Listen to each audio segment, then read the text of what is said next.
a panel of examiners, and some will be joining us. They are delayed a little bit in traffic, and we couldn't wait any longer for them. But with us here present is Dr. Zaid Sekito from the Department of History, Dr. Martin Chamanywa from the Department of Development Studies, Dr. Simon Rutabajuka from the Department of History, and I will introduce my other colleagues as and when they come in. In a very special way, I would like to welcome Dr. Butime here with us, Dr. Herman Butime from the Department of Political Science. And Dr. Butime is our independent reader of this thesis, so he will be engaging the candidate. You're very welcome, Dr. Butime. We in history are always happy to have you. And we really, really appreciate your time and support. So as it is, the candidate will have up to 35 minutes to take us through his presentation. And again, he has prepared his slides, so I prefer not to dictate how the presentation should go. And then after that, we'll have up to 60 minutes of engagement with the independent reader. And then the panelists will have up to 30 minutes, and we open up to the audience. And after that, the panelists will retreat to take a decision. So without further ado, I would like to welcome Eugenio to the podium over there. And the clock is, are you able to see it? Oh, please find your okay. Find your glasses. Okay.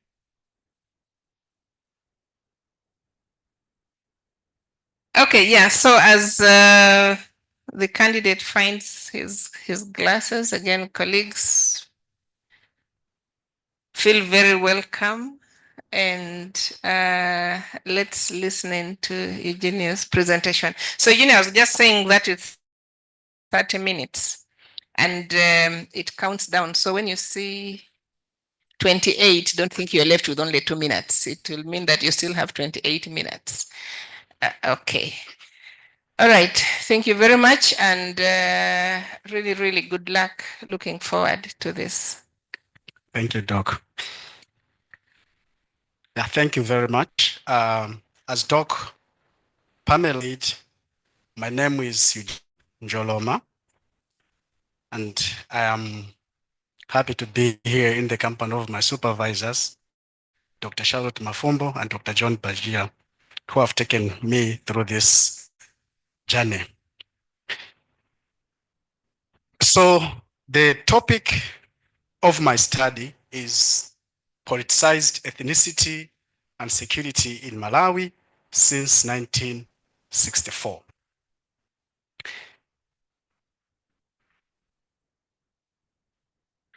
This is the outline of my presentation. I'll talk about introduction, then statement of the problem. I'll then talk about study objectives, then justification of the study, significance of the study, the methodology that I used to do the study. Then I'll talk about the theoretical framework that I used. Then I'll present the findings and some discussion. Then I'll conclude. Thereafter, I'll state what this study has contributed to knowledge. Then finally, I'm going to make acknowledgements. By way of introduction, I would like us to look at these 3 maps of Malawi, because I believe they provide a good background for our understanding of this study, how the study is shaped. So to my left here, this map here is a map of Malawi showing administrative division. So we have northern Malawi, central Malawi, and southern Malawi in, is it pink or maroon color down there?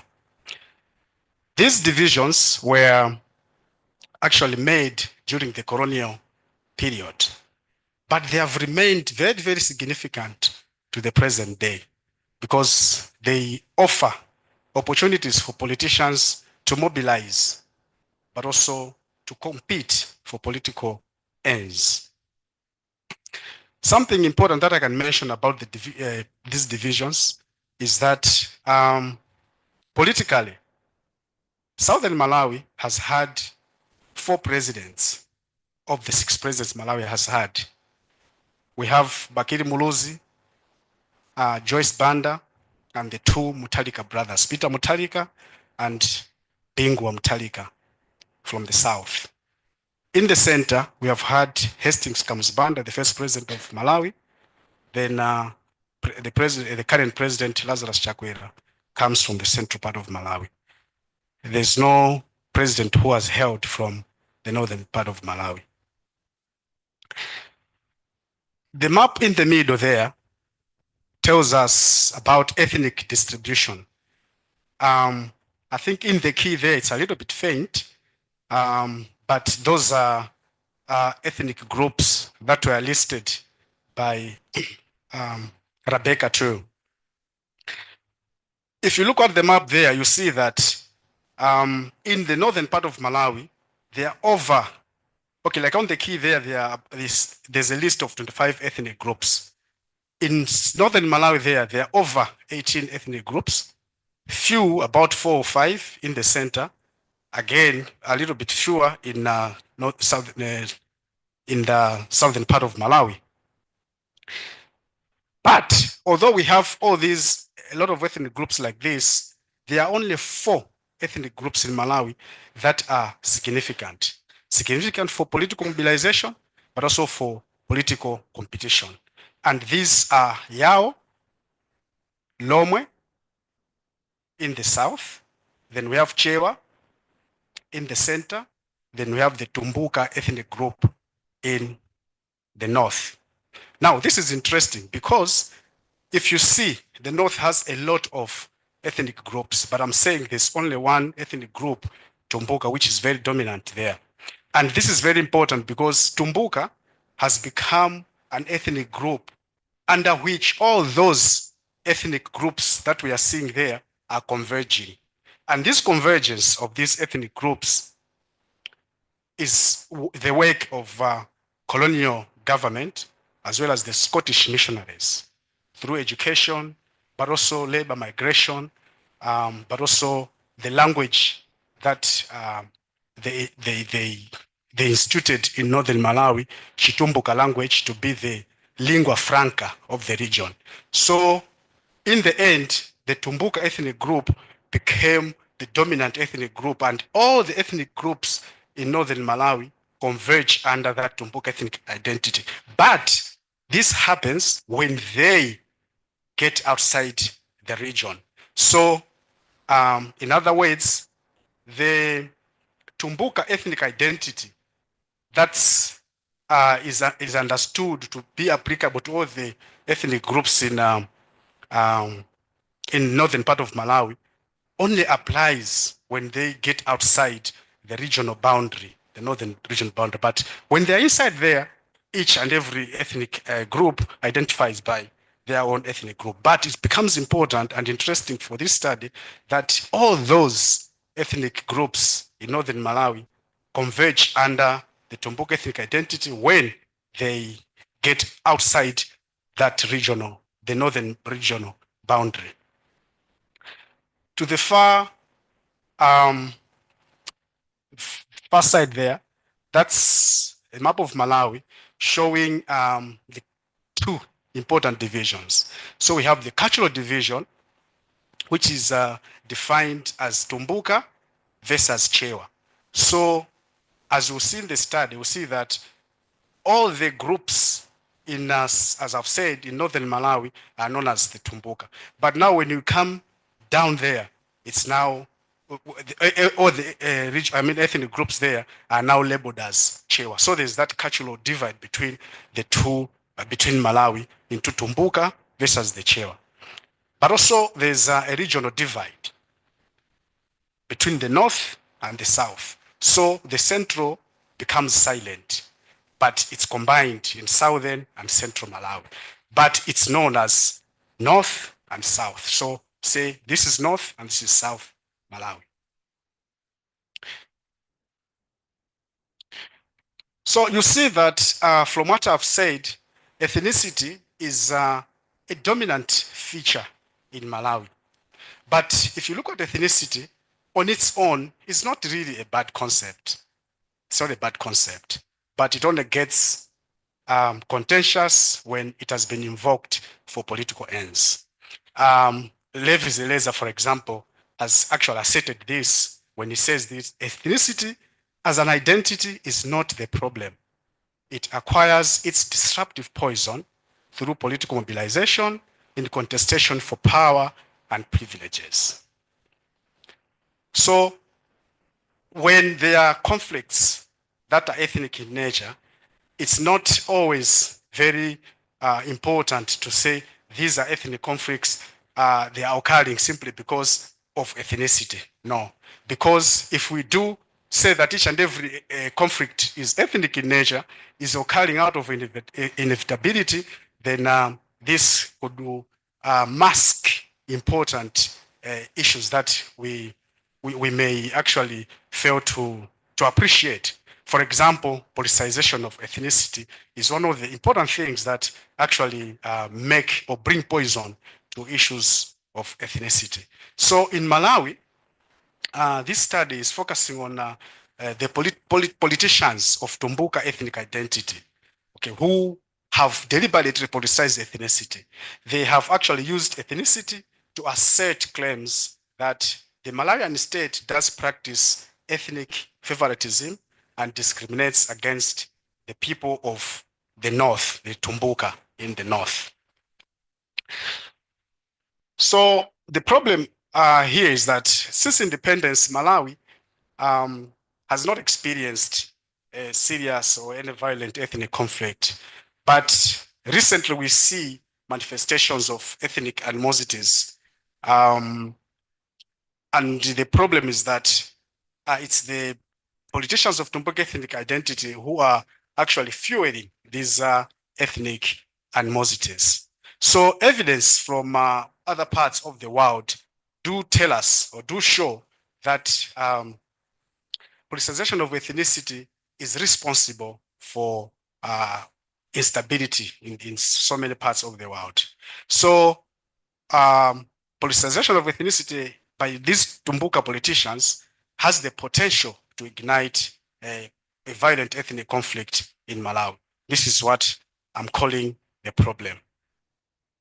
So the main objective of this study is to examine the underlying motivations driving politicians of Tumbuka ethnic identity to perpetrate narratives of ethnic favoritism and state discrimination.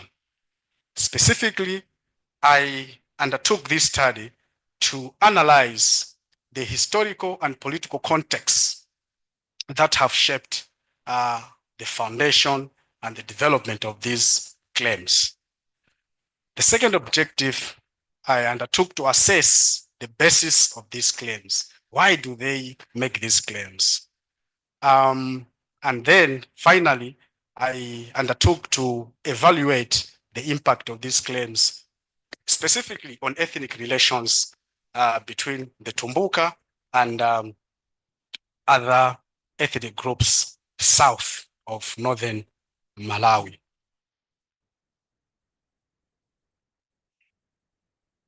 I believe that this study was worth the undertaking because in Malawi, existing literature has focused on political leaders in power to be those that are using ethnicity for various ends. But I do during the study, I found that there's a political agency that is neglected, that's not put in the context. Because as I've said, or I'm arguing here, these politicians of Tumbuka ethnic identity are also using ethnicity for their, or too much, they are manipulating ethnicity for personal interests. So when we understand these dynamics, political dynamics, I think it would be very easy for us to solve this ethnic problem. The methodology that I used here, the study, I situated it in historical research design, given the significance of history in informing us the present. I like the quote by Anne Dayton, who says the past seeps into the present and shapes the identities, perceptions, and attitudes of individuals and institutions. And I find this very interesting because that's exactly what my study uncovered. I approached it qualitatively. Then the data collection methods included the primary data. I used primary data. I also used archival data, which included, for primary data, included in-depth interviews, focus group discussions.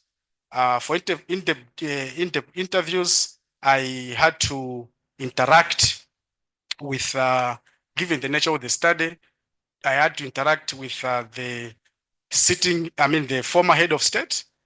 I also talked to 3 former cabinet ministers. I also talked to a historian.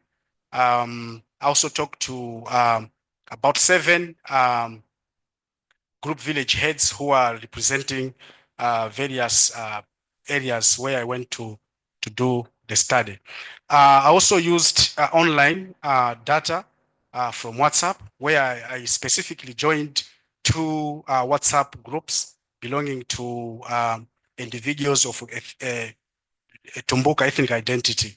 That was very, it was excluding members of other ethnic identities, but I had to surreptitiously get into that WhatsApp group to understand or to follow the deliberations in the groups. I also used Facebook, but also online newspapers. For sampling, for archival data, I used the data from the National Archives, which is in Zomba, Malawi's old capital, but also I went to the Malawi Broadcasting Corporation, which was established in 1964 to get various records. I use purposive sampling. And for study population, I think I've already talked about it. Then I used interviews and focus group guides to help me get the data that I required. For data analysis, I employed thematic analysis, and I had to seek ethical clearance. First of all, the head of history, by then it was Dr. Pamela, issued me with a letter of introduction. Then I went to Makerere University School of Health Sciences, where they gave me ethical clearance. But also I had to develop consent forms, debrief the participants, telling them about the study, and telling them, requesting whether I could be able to record their voices, etc., etc.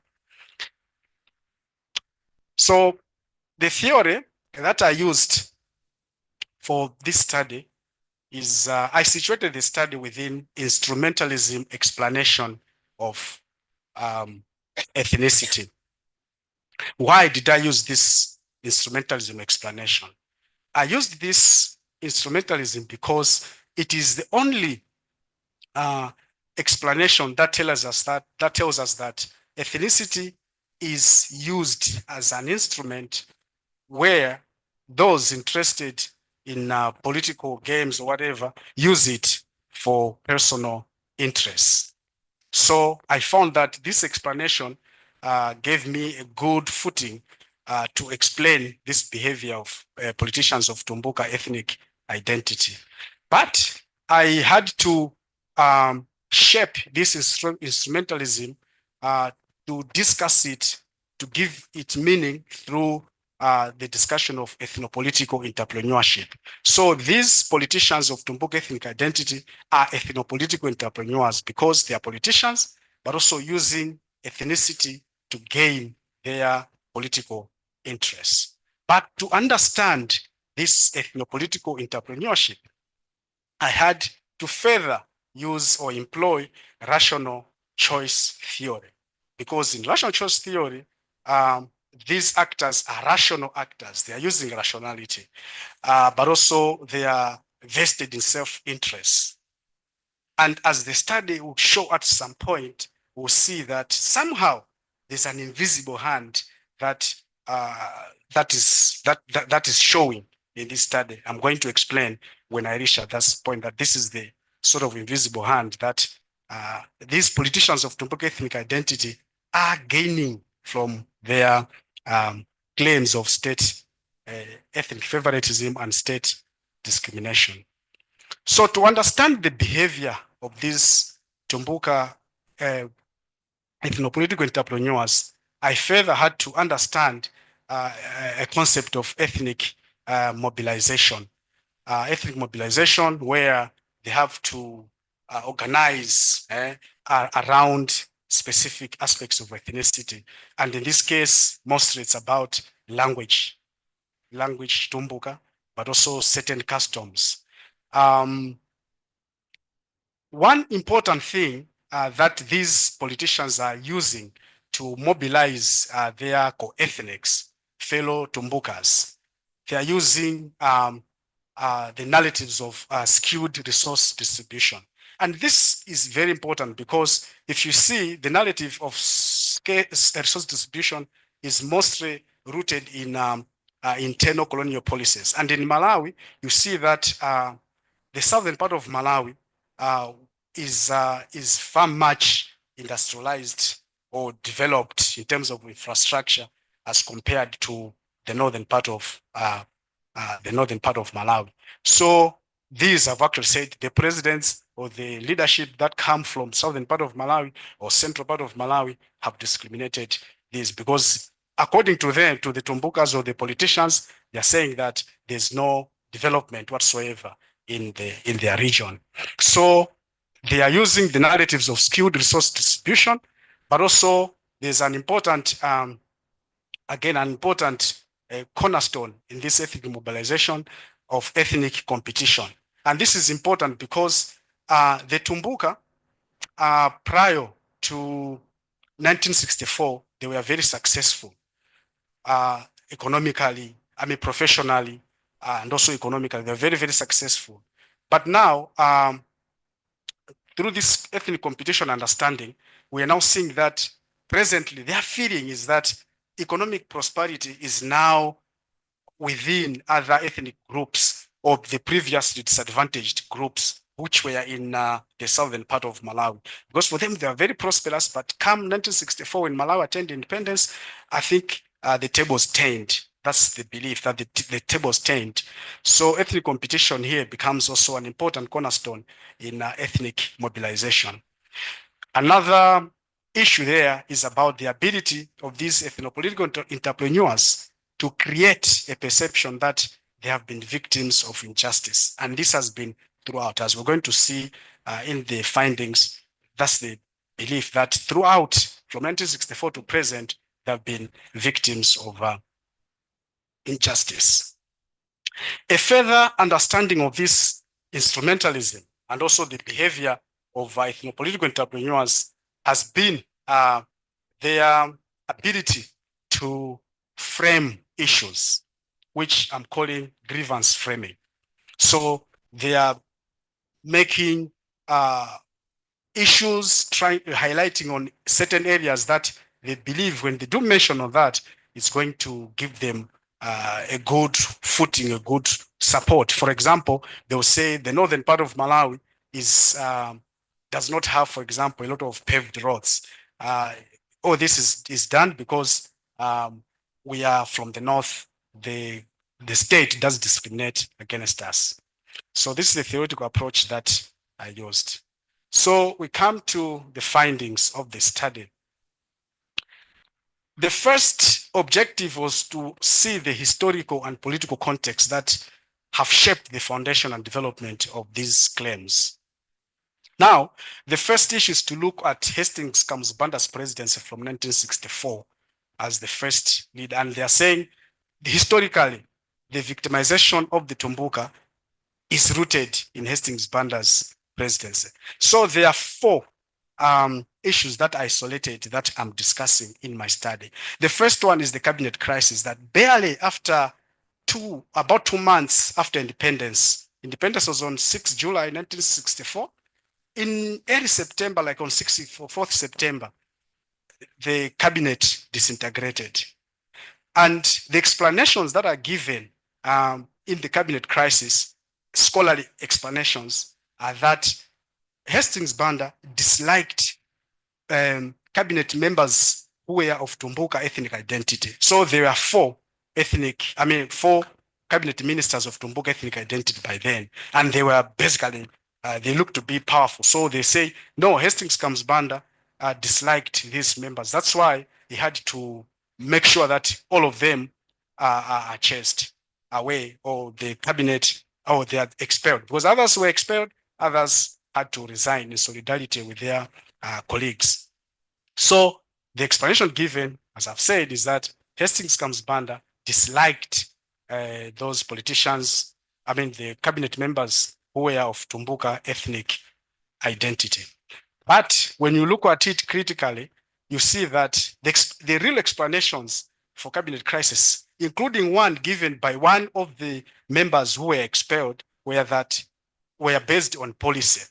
Hastings Banda actually did not want to, first of all, Africanize the Malawi civil service, but also he did not want to turn to China, because for him it was pro-West. So he did not want to turn to China. And these cabinet members wanted to push Banda to at least go West, or to adopt these policies. So Banda, I think it was adamant, and he felt that they were putting him in a corner and they couldn't take their word. The second issue is about language policy change.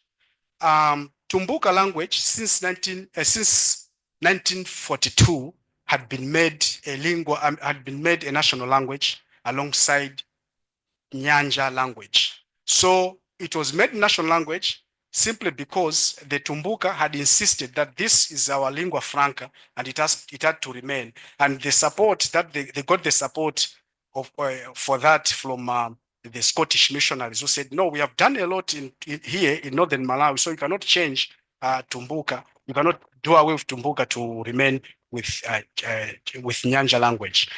But at the same time,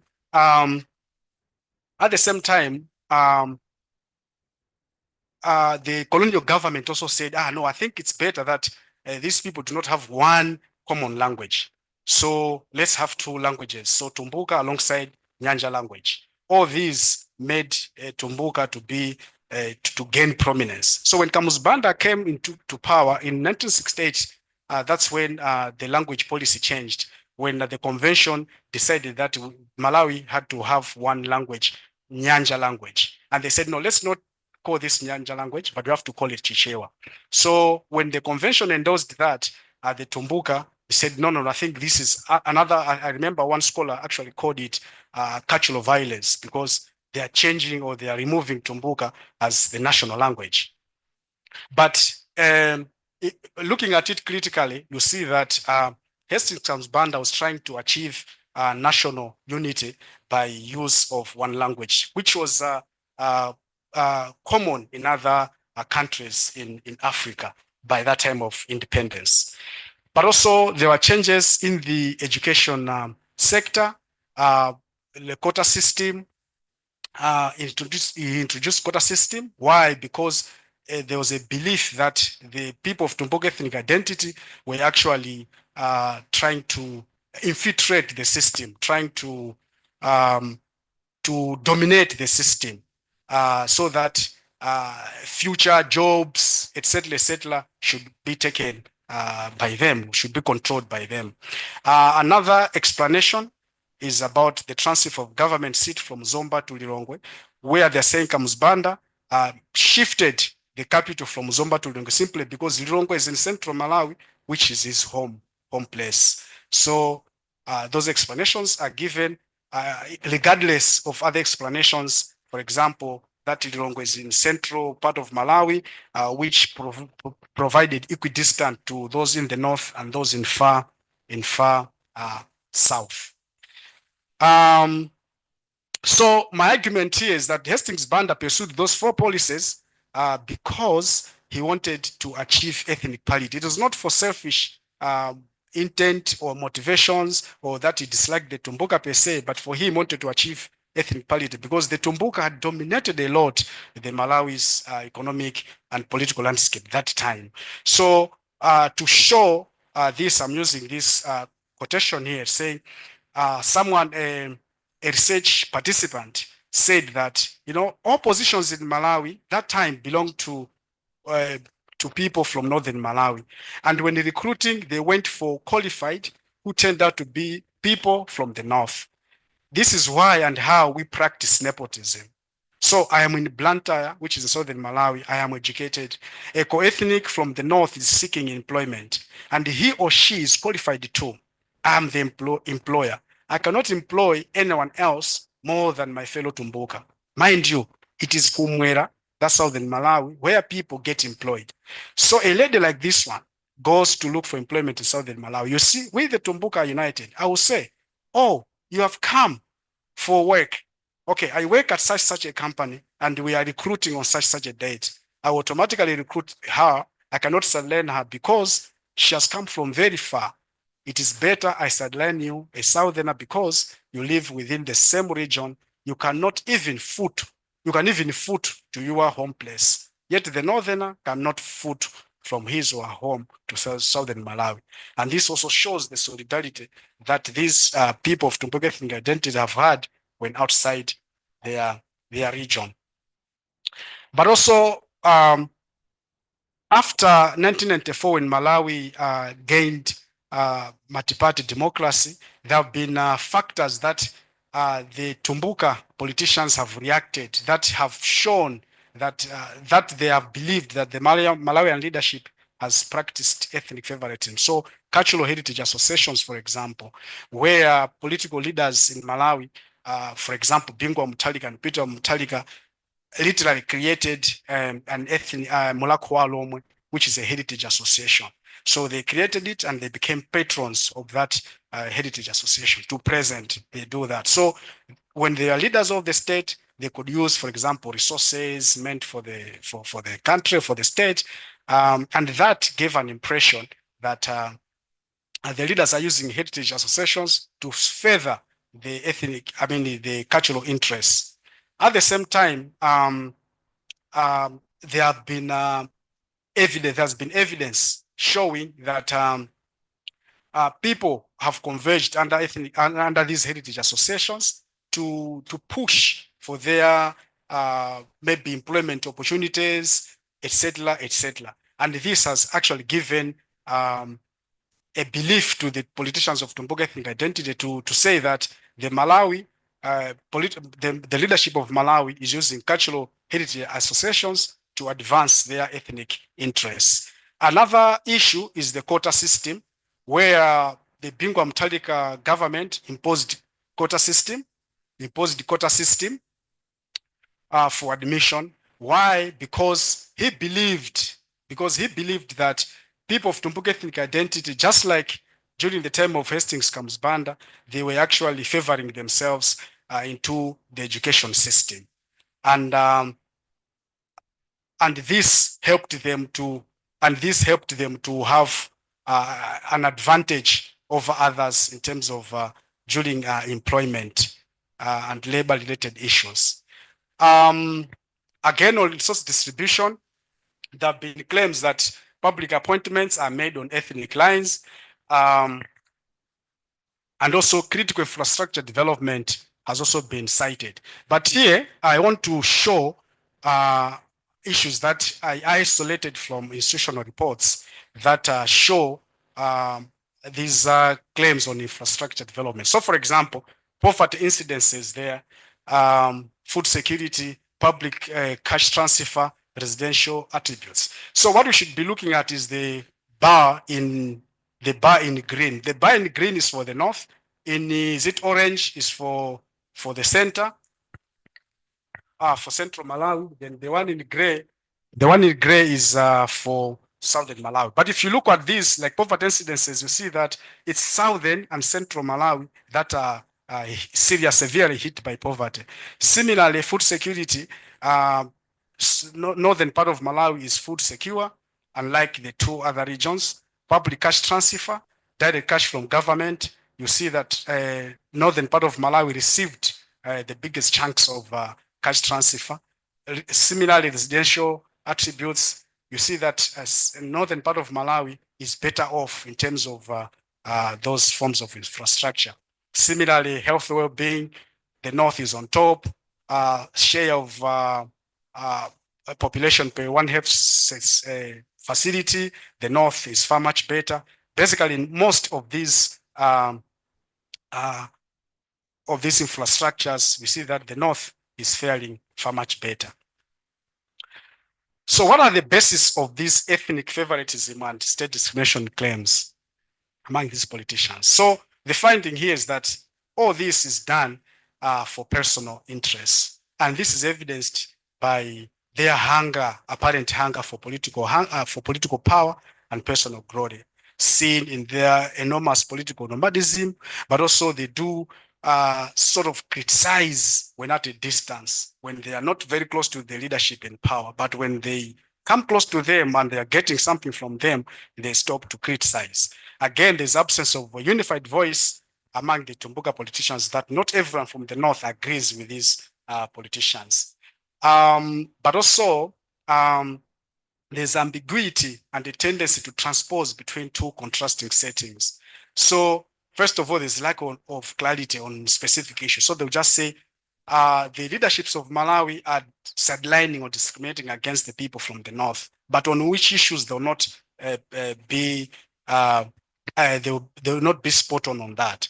But also there's been a chameleon-like political life that today they will say this and tomorrow they'll say this, either in praise or in defiance of that particular political leadership in power. So what has been the impact of these claims?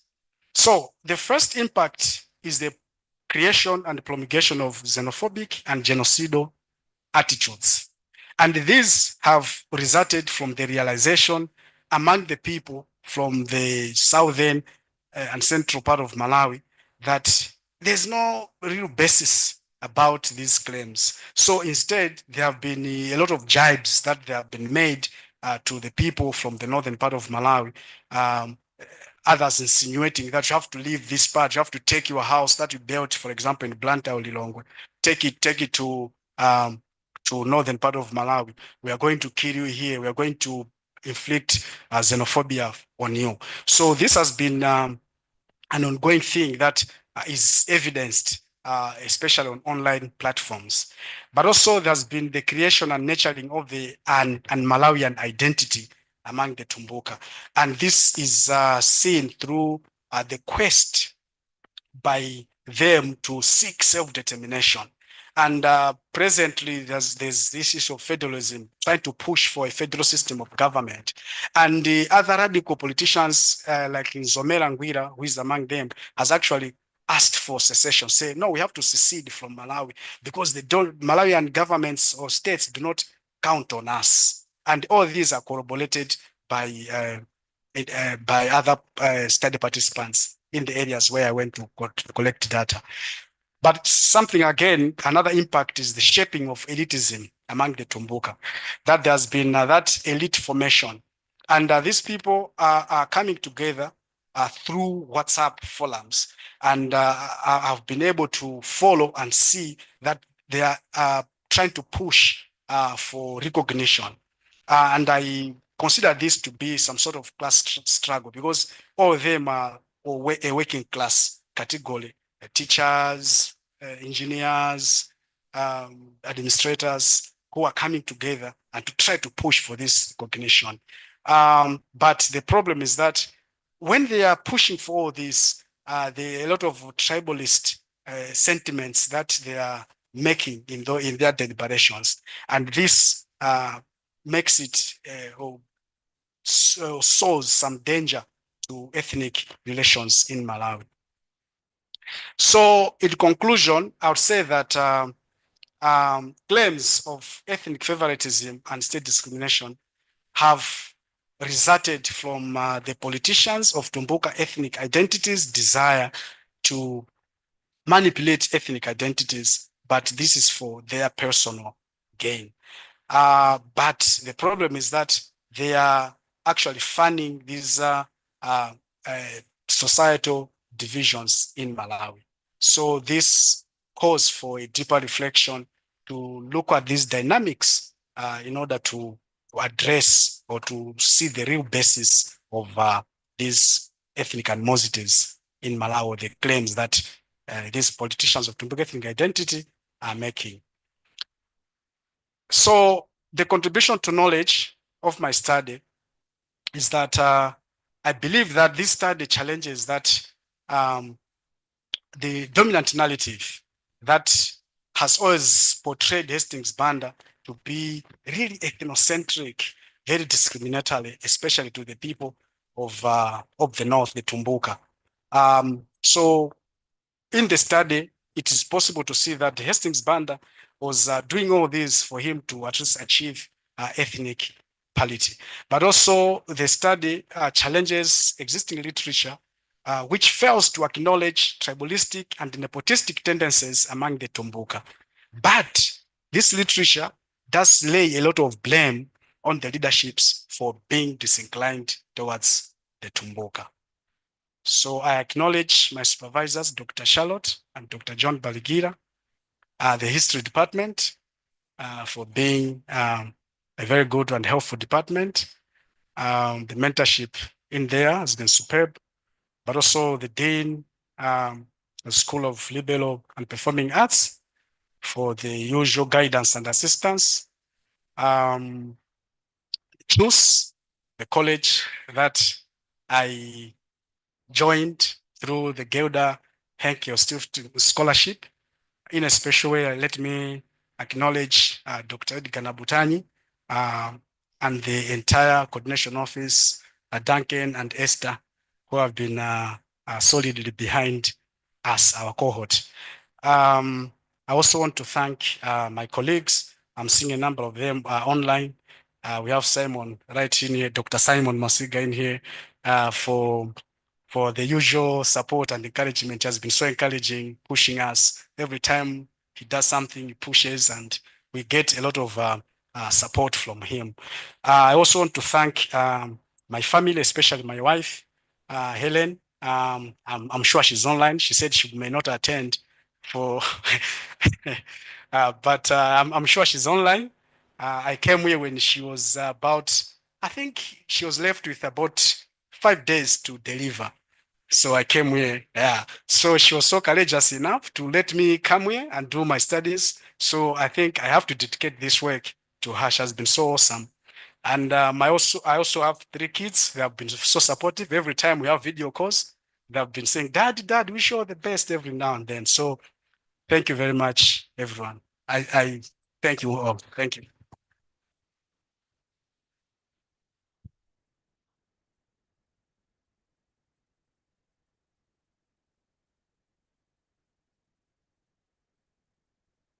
I think we give a bigger round of applause to the candidate for taking us through his work. Thank you very much, Eugenio. Professor Farouk, is it okay if Eugenio sits across there? So I think now you'll move and take over the seat where I've been sitting, and then I'll go and stand the other side, so that you're engaging directly with the independent reader who is stood over here. Yeah, I'll come this side. That's okay. That's okay. Maybe I should give you this, Dr. Time. Okay, let's try and see if it works. Sometimes it gets stubborn. Let Farouk come and take care of that.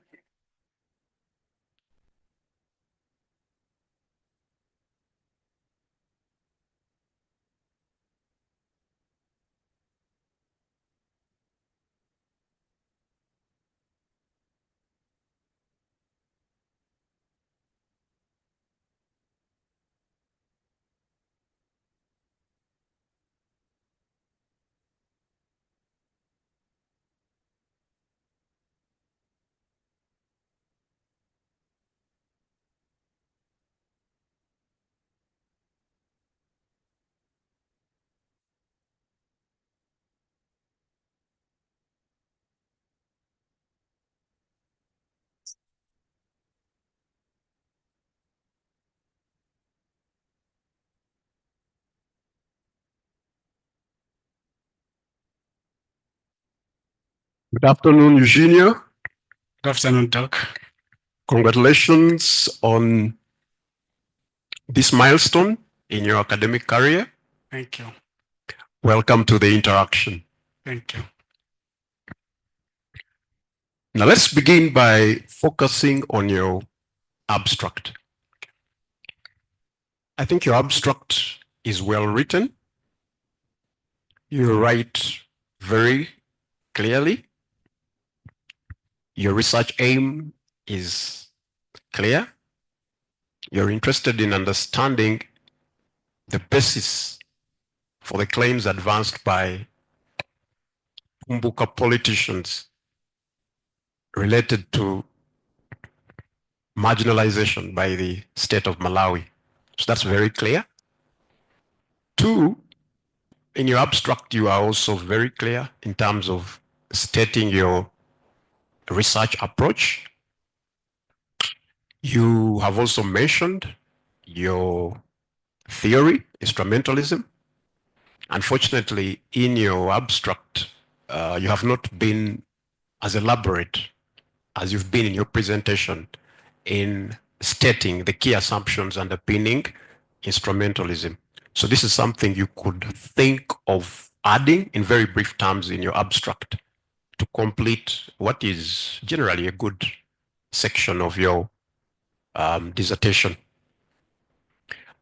Your argument is also clear, and I like the fact that you not only have a central argument, but you've broken it down into sub-arguments. And your argument is that claims advanced by Umbuka politicians are baseless. These are done in pursuit of personal interests. Actually, you go on to argue that these claims are not advanced in pursuit of distributive justice. So they are a distance away from the idea of distributive justice. Now, the other element in your argument is that why you don't agree with the accusations is that President Kamuzu Banda, Hastings Kamuzu Banda, I think it was called the Ngwazi.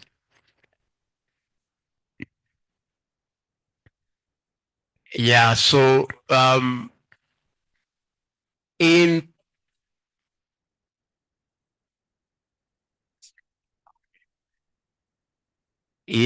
perpetrating what the Tumbuka politicians perceive as marginalization, President Banda aimed to unite Malawi.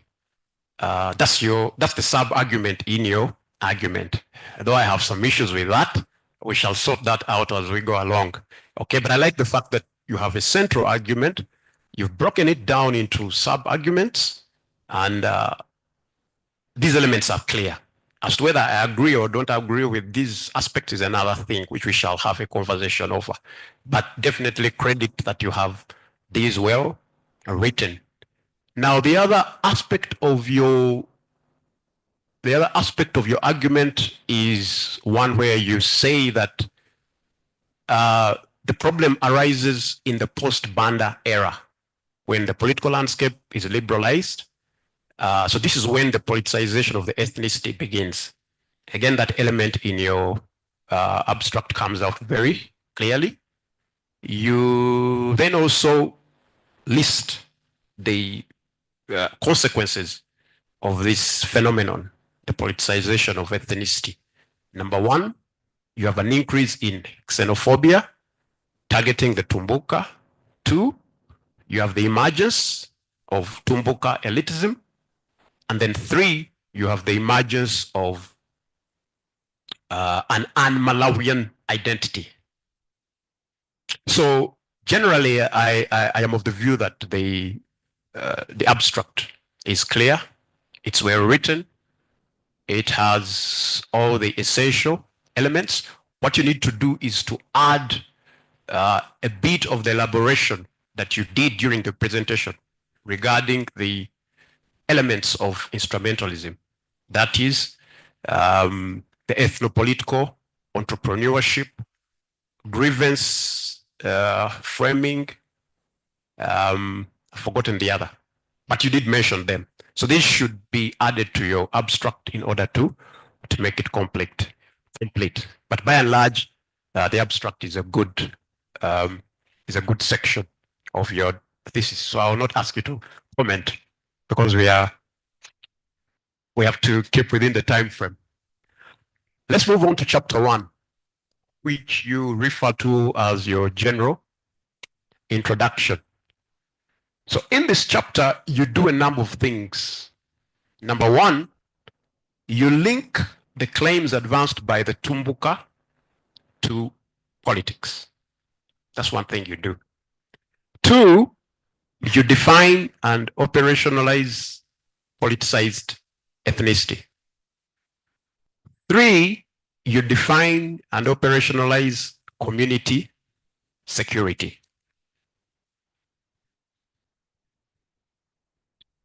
Four, you have a statement of the problem where you show the discrepancy between what is known about these claims and what is not known about these claims.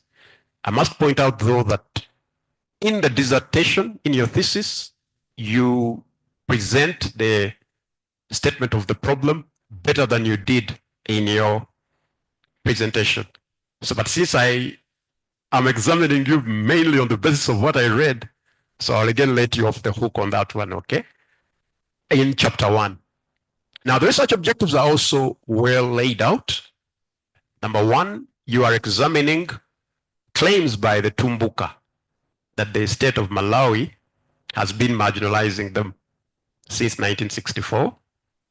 Second, you are interested in understanding the historical and political contexts for the emergence of these claims. And three, you're also interested in understanding the effects of these claims on politics in Malawi. So you do also have a justification for the study, which is well laid out, and you do also have a methodology. Now, here's where the issues begin and where your interaction with me now is going to start, okay?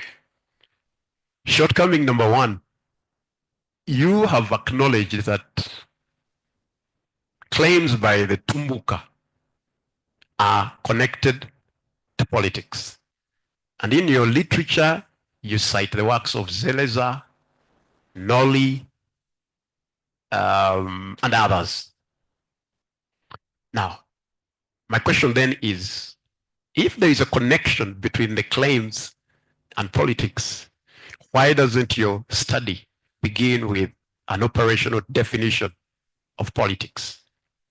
So that's question number one.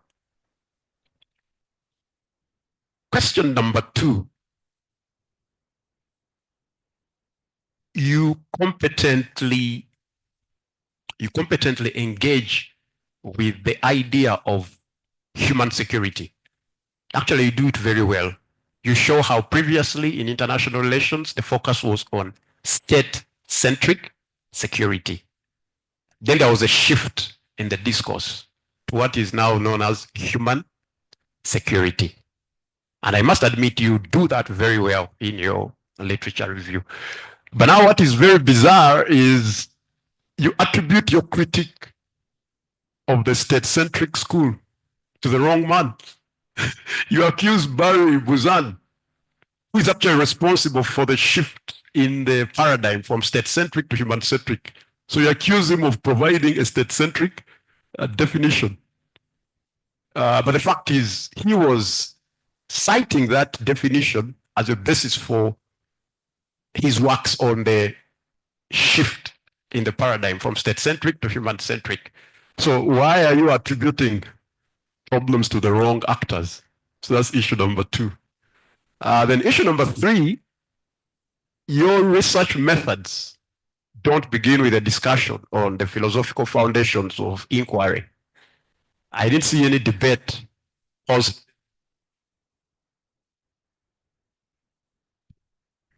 positivism versus interpretivism. So I didn't see any of that debate before you go to your research designs and other aspects of your methodology.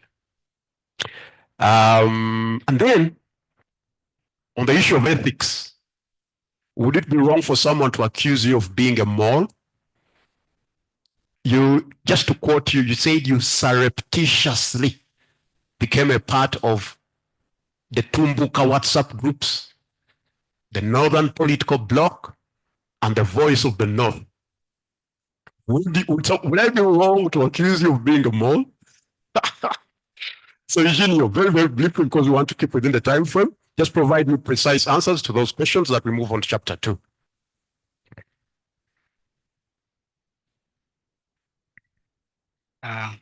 Thank you very much, Doc, for those very useful questions. To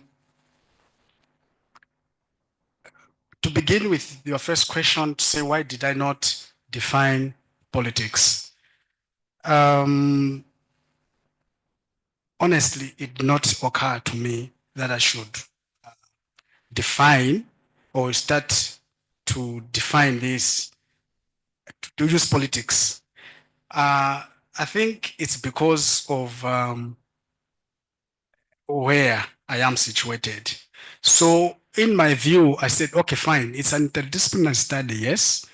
But I know the bigger part of my study is in history. So I didn't think about it. But I think it is a useful comment which has to be thought about and included, because indeed there's a lot of politicization. Yeah. Regarding Barry Bozan, yes, I admit, I think I might have wrongly used him, because for me, what I was, when I was using him, I said, okay, Bozan, yes, he started the shift, but I thought he was not complete in the way other scholars now, like the Caballero, Anthony, and the like, are now defining this shift, because for them it's a complete shift. But Bozan still more had not really given a rebalated definition of this shift of security. Yeah, so that's why maybe I blamed him. But this gives me a very important task that I go and read again and see where I might have gotten it wrong. No, actually, you didn't get it wrong as such. It's just in the aspect of attributing him. Okay. Yeah, so it's just that you seemed to blame him for something you shouldn't be blaming him, but in terms of the way you interpreted the literature, okay, is fairly okay. So let's move on very briefly. Okay. Regarding the debate between positivism and interpretivism, as you have said, why didn't I have such debates? I acknowledge that indeed those things are missing. They are very important. But perhaps what deluded me was the fact that the design of my thesis, I said maybe it may not have taken maybe a chapter on its own, because those debates, you cannot just have like a page or so. For me, depending on what we learned, I think you need to actually discuss them very well. So maybe it was down to the design of my thesis. Yeah. Finally, let's handle the ethics. Are you a mole? Briefly? No, I'm not. But I had to do it. I think so, because, okay, it was surreptitious in the sense that, of course, when I was joining like one group, I had to go through the administrator of that group. So he asked me, where are you from? So, because for me, I'm from the southern part of Malawi. So I told him, because even my name can betray me. So he said, okay, but I had to tell him that I live in the northern part of, because that's where I work. So I said, I live here, I've built a house here, my house is here, so I live here, my children are born here, so I'm from here. So he admitted me. But I had, maybe surreptitious came in because I've been so muted in that group. I've not been talking. While collecting information, intelligence. Okay, because we shouldn't dwell very much on it. So what you need to do in your research is to explain how you, first of all, how you get into this situation, how you navigate the ethical issues. So you need to come clean on this so that we don't think you were on Malawian counterintelligence duty, okay? So you need to have those clarified in your ethical, to come clean. Yeah, thank you very much. So let's move on to chapter 2. So in chapter 2 is where you begin theorizing. And your focus is on ethnicity and state discrimination. So I must point out you did this well. Yeah, I was happy with the way you engaged with the literature, how you defined, how you first of all stated that you would use instrumentalism as your operating theory, and then laid out the pillars of this theory, the pillars that support this theory. So you looked at the principle of ethnopolitical entrepreneurship, ethnic mobilization, grievance framing, ethnic favoritism, and which you went on to competently explain in the presentation. And I was very happy with that. Now, where I have a problem with you, now this is where the bad news comes, okay? Is in the way you attempt to, in a way you identify a dichotomy among Tumbuka politicians. You divide Tumbuka politicians into the good and the bad, the opportunists and the non-opportunists. And this is what you say, you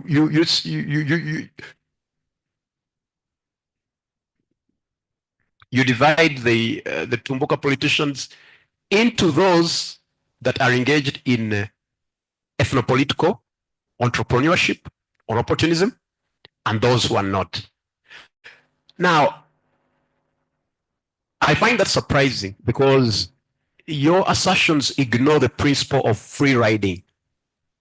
The principle of free riding is such that there are people in a group who let others do the hard work and then wait to reap the benefits. So you let the brave hunt the bull, and then you turn up when it's time for slaughtering. So don't you think what you call the non-opportunistic are actually free riders? And don't you think there is also the issue of level of involvement?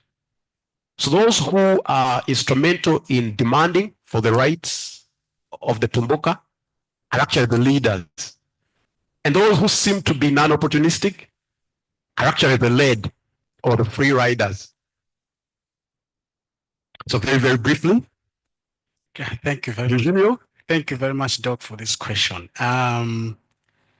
Honestly, I never thought about this principle of free riding.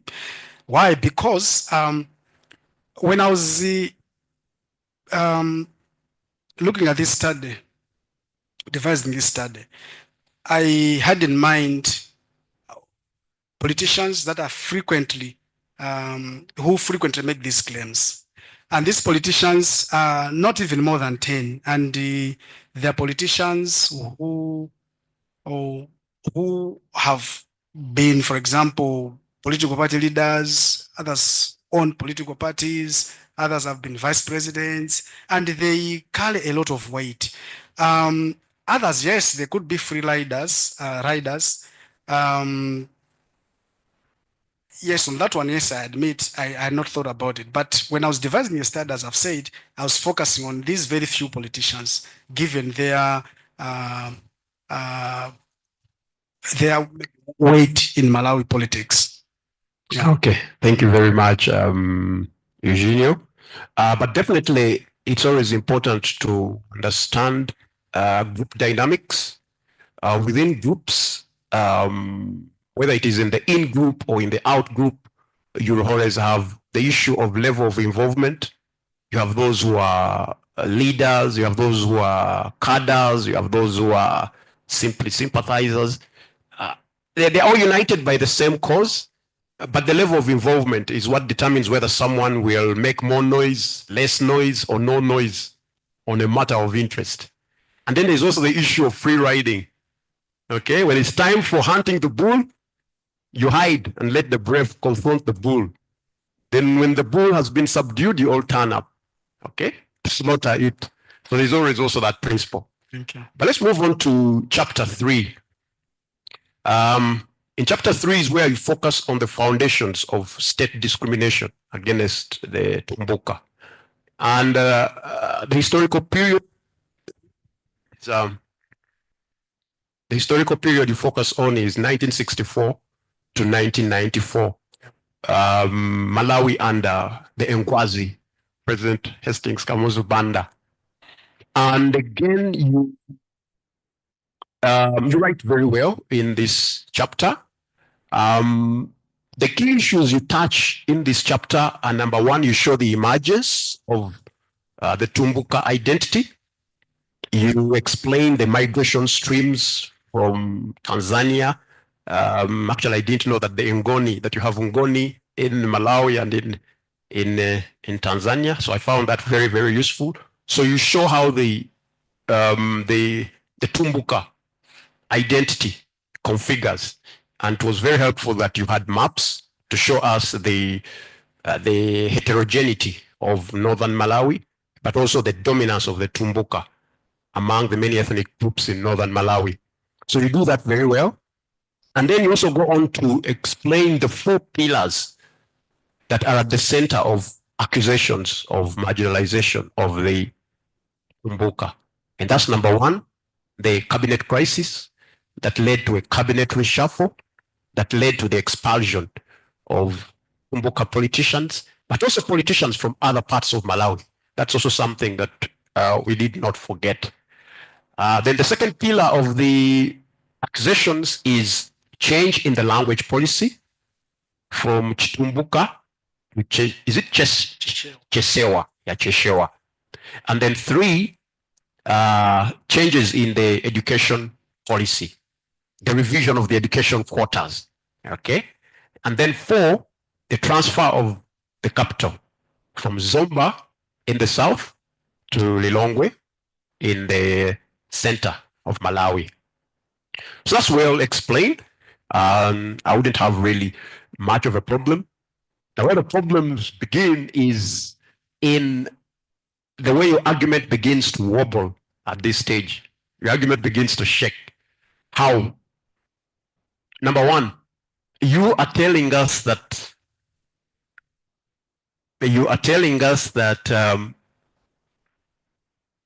Banda was a promoter of national unity. Banda was a promoter of national unity. So Banda promotes national unity by replacing Tumbuka dominance with Chechewa dominance. So you have the removal of the dominance of one ethnic group replaced by another ethnic group, and of which the actor at the center of the changes is of the group that is becoming dominant. And your argument is that that was done in the spirit of national unity. And you attempt to draw parallels with Tanzania. I think you can't draw parallels with Tanzania because Swahili You have different ethnic groups in Tanzania. When Mwalimu Julius Nyerere was uniting Tanzania, he didn't use an ethnic group, the language of one ethnic group. He used Swahili. Okay, he didn't use Runyamwezi or Ngoni, but he zeroed on a language that was literally neutral. Cheshewa was not neutral. Okay, so my question then is, do you build national unity in Malawi by replacing Tumbuka dominance with Chechewa ethnic dominance? Is that how you build national unity? Number two, in section 3.2, you claim that before independence, there was no ethnic division. But I just saw a map on your left. There's a map you showed us on your left, which showed us the regional divides. And you say these were created by the colonialists. That those divides were there. Wasn't that ethnic division? Now, the other issue I have with your argument is you don't seem to see how discriminatory or how the four policies of Banda targeted the Tumbuka. Why do you think the Tumbuka shouldn't have been aggrieved when the language policy changes were made? Why do you think the Tumbuka shouldn't have been aggrieved when the education policy was revised in their disfavor? Don't you think a logic dictated that they should have been unhappy with these changes? And finally, the other issue I have with your chapter 3 is your claim. Again, you are backing the Ngwazi very strongly and saying the Ngwazi was a pillar of national unity, and you looked at 60 of his speeches over a period of 30 years. And you say in all of those speeches, he emphasized national unity. But you see, in politics, there is what they call rhetoric, and then there's what they call practice. So it's always that gap between what politicians say and what politicians do. And that's why I would have wanted you to start with a definition of politics, so that you understand that politicians can be what sometimes we call tricksters. Okay, one of the people who conceptualizes politics in terms of trickery is Machiavelli. You have to be a trickster. You don't tell the truth in politics, okay? To survive. Yeah, so briefly, respond to those questions.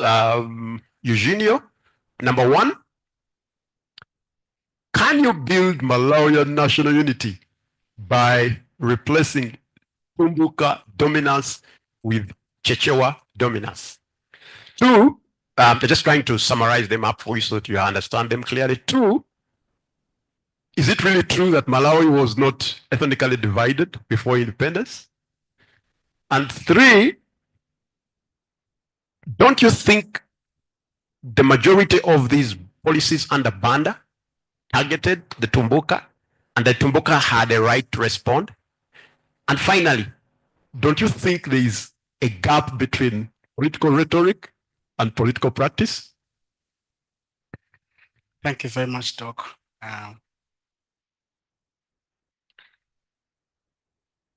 First of all, about language as a promoter of national unity. Indeed, the choice of Chichewa might have compromised Banda's quest for national unity.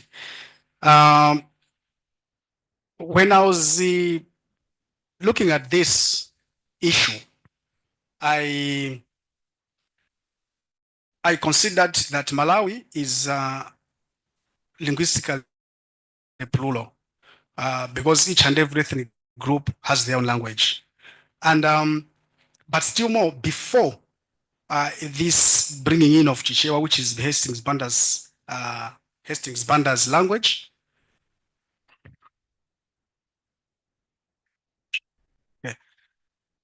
which is Hastings Banda's language, there was Nyanja language, which was widely spoken in southern part of Malawi and central part of Malawi.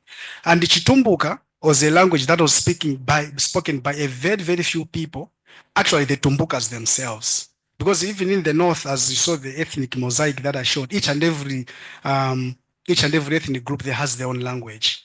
And you see that I'm discussing in the same chapter, I think I'm saying, even other people in northern part of Malawi do not speak Chitumbuka. They don't understand it. They don't even speak it. Others would prefer to even speak Chichewa. And even during the colonial era, the Ngonde people in northern Malawi, they said, no, for us, we would prefer that we speak Nyanja and not Chitumbuka. We don't want that. I think that was there was a beef between the Tumbuka and the Ngonde, but they said, no, for us, it's better we speak Nyanja language because we know that's language is spoken by so many people in Malawi. So I was thinking, yes, this could have addressed national unity because first of all, it was Nyanja language that was said it should be the national language. And Nyanja is not Chichewa. Only that the lexicon, I think, is somehow similar. And the convention met and said, okay, instead of calling it Nyanja, let us just call it Chichewa. Possibly it was, the convention was there to please Hastings Banda, I don't know, but possibly that's the thing. So yes, I think there was maybe a genuine reason that that Chichewa was to be made, in my view, in my analysis, was to be made national language for national unity. But yeah, I might have gotten it wrong on that one. Briefly, you'll have to be a bit brief. Okay. So. About the colonial divisions not being ethnic, no, they're not ethnic in nature. From the literature, they said these were demarcated for administrative convenience by the colonialists. And you see that, like the northern part of Malawi, how it is divided. Actually, where it is cut, you find some other Tumbuka are also in the central part of Malawi. So for them, I think it was for colonial administration. Yeah. Am I not seeing discrimination in the policies that No, maybe address the speeches so that we move on.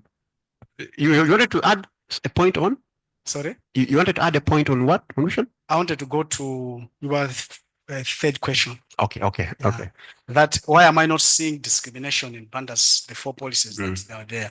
I'm not seeing, in this study, I'm not seeing that discrimination. Why? Because the Tumbuka, according to the study, if you read chapter 3, I said very well that there are some tribalistic elements among the Tumbuka, and this was well known. And because first of all, they were educationally superior than so many ethnic groups in Malawi, so they dominated the labor force a lot, and even the education sector, they dominated a lot.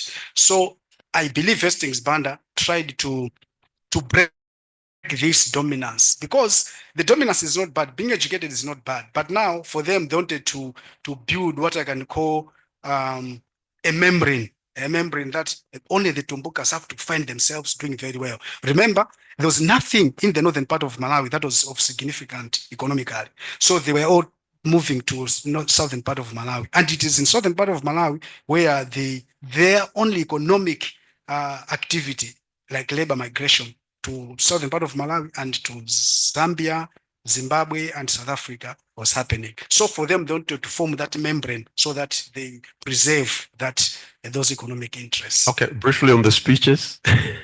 Yeah, that one, yes, I agree. Yeah, rhetoric and practice. Yeah. Okay, that's great. The other thing I actually forgot to mention was your claim that the Ngwazi was very close politically to Kwame Nkrumah. I don't know how far true that is, because as far as I know, towards the formation of the Organization of African Unity, leadership on the African continent was split among 3 groups. So you had the radical group, the Casablanca group, where you had Kwame Nkrumah, Gamal Abdel Nasser, Sekou Toure. These were uncompromising Pan-Africanists. Okay, then you had the Monrovia group, and then you had the Brazzaville group. I don't think Banda could have been a friend of Nkrumah, subject to being corrected, okay? Yeah. Okay, now let's move on to chapter 4. Now, in chapter 4, you focus on the political agency among Tumbuka politicians. That's the thrust of your focus in chapter 4. But mainly you provide the political landscape after the end of the Kamuzu Banda era. And you show how the country becomes polarized along regional lines. You have the United Democratic Front dominating the South. You have the Alliance for Democracy dominating the North, and the Malawi Congress Party dominating Central Malawi. And then you also highlight, just like you did in your presentation, the emergence of cultural heritage groups and how politicians attempted to use these for their political ends. So you provide a very good narrative and very important information. But again, I have a problem with this information vis-a-vis the argument of your thesis. What I seem to see is an attempt to water down the Malawian state's marginalization of the Tumbuka. On the one hand, you admit that, first of all, in terms of presidents, the North has not had a head of state. Secondly, you also admit that in the post-Banda era, the appointments have been based on region and ethnicity. But then you go ahead and say, defend the president's discretion to discriminate, because you say presidents are not obliged to satisfy regional quotas in their appointments. So in other words, you're giving presidents a license to discriminate, okay? And then you make a very interesting statement. Presidents appoint on personal trust. But if all the people appointed on personal trust belong to my ethnic group, now how do you explain that? Okay? So briefly, if you could, what would be your response to this chapter, which is well written generally, but I see problems with the chapter and the argument. Okay, on the issues that you've raised, for example, the president having the liberty to appoint whosoever, I think, arguing in that line because in my view, I know Malawi is not a federal state in the first place. It's a unitary state. And because of that, there's no provision in the constitution that says the president must appoint according to quotas, etc., etc. So maybe that's what was in my mind when I was making all those arguments. Okay. Yeah, okay. That's what I was thinking. So you don't really think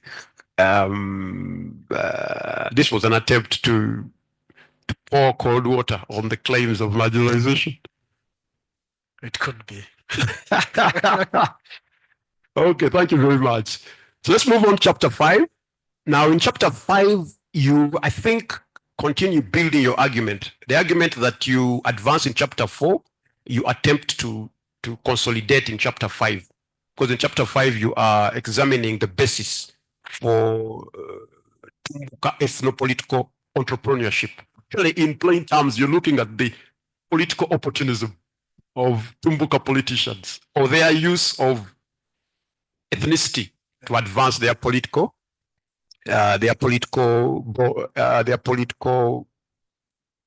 interests. And so in chapter 5, in terms of specifics, you attempt to interrogate the matter of ethnic favoritism. And just like you did in your presentation, you show how critical infrastructure is shared among the different regions. Yeah. And just like you mentioned, I did also see it in your book, the Tumbuka, on all the other indicators of development, they are better off apart from road infrastructure, okay, which you also displayed in your graphs. So you interrogate that, And then the second thing, you also have a deeper discussion on the issue of road infrastructure, because that's where the problem with the Tumbuka emerges. And then you end your discussion in that chapter by passing a verdict on the Tumbuka politicians, saying their interests are personal, number one. Two, you say, first of all, they're not united on the grievances. And then three, their grievances are ambiguous. There's a word you used there. Can you remind me? Yes. Transpose. Yeah, you transpose, okay. So generally chapter 5 is about that. You're trying to show the basis for political opportunism, if I may use my own words and my own understanding of your dissertation, okay? Yeah. So, but now, these are the problems I have with your chapter. And again, I am connecting them to your argument, because the argument is the thread that ties the thesis together, okay? So, number one, you seem to be arguing that perceptions of marginalization is contingent on number of areas of marginalization. That for you to claim to be marginalized depends on how many areas in which you're being marginalized. If you have 5 areas and you're okay in the 4 and discriminated against in 1, you really have no right to complain.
Of values.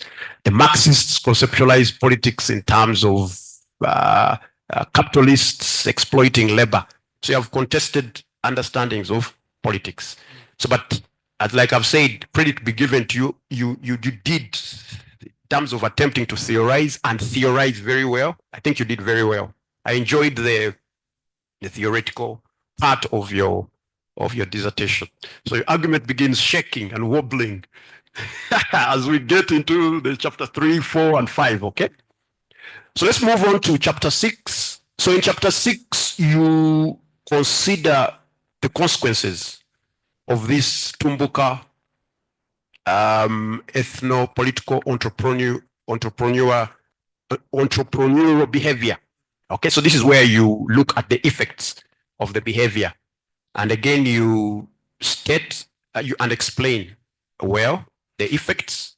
Number one, you have the north-south divide emerging. You showed us a map to that effect, the cultural divide. But again, I was very curious. When you went to go to the cultural divide, you seem to be a bit biased. You only looked at how the Tumbuka view those from the central and the south as the Chewa. But you did move on to say how the Chewa look at everybody from the north as Tumbuka.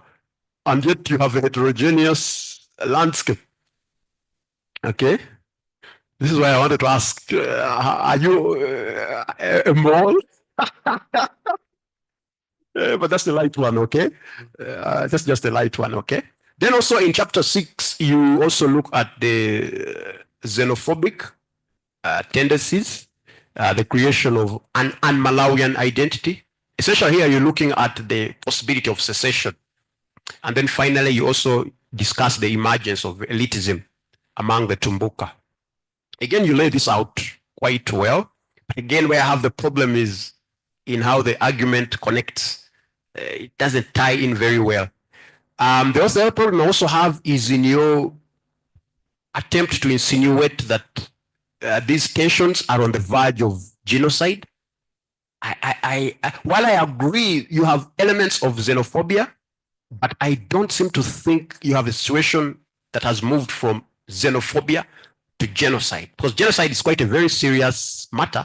And in fact, just from the definition you provided, the one provided by the UN Convention on the Prevention of Crime, Genocide, for you to claim that we are on the verge of genocide, number one, you should have an attempt to destroy a group in whole or part, kill its members, cause bodily harm, prevent births, transfer children. You know, it's not very easy to prove. There's a case that was lodged in the International Criminal Court by South Africa against Israel in the Israel versus Hamas war. Even it became very difficult to prove. Became very difficult to prove that we were on the verge of genocide. So what I want you to respond then is, don't you think you exaggerated the claim of Malawi teetering on the verge of genocide? Wasn't that an exaggeration? Thanks, Doc. It could be, yes, but the way I presented this issue, I think I was presenting it from my fear that because people are now mentioning the words of genocide, words of xenophobia, and it just starts with a matchstick can start a very big fire. Yeah, so I was just not very comfortable with people insinuating that, you know what, we are going to cause genocide on you, because these are serious issues that people must never actually talk about. We know what happened in Rwanda, of course.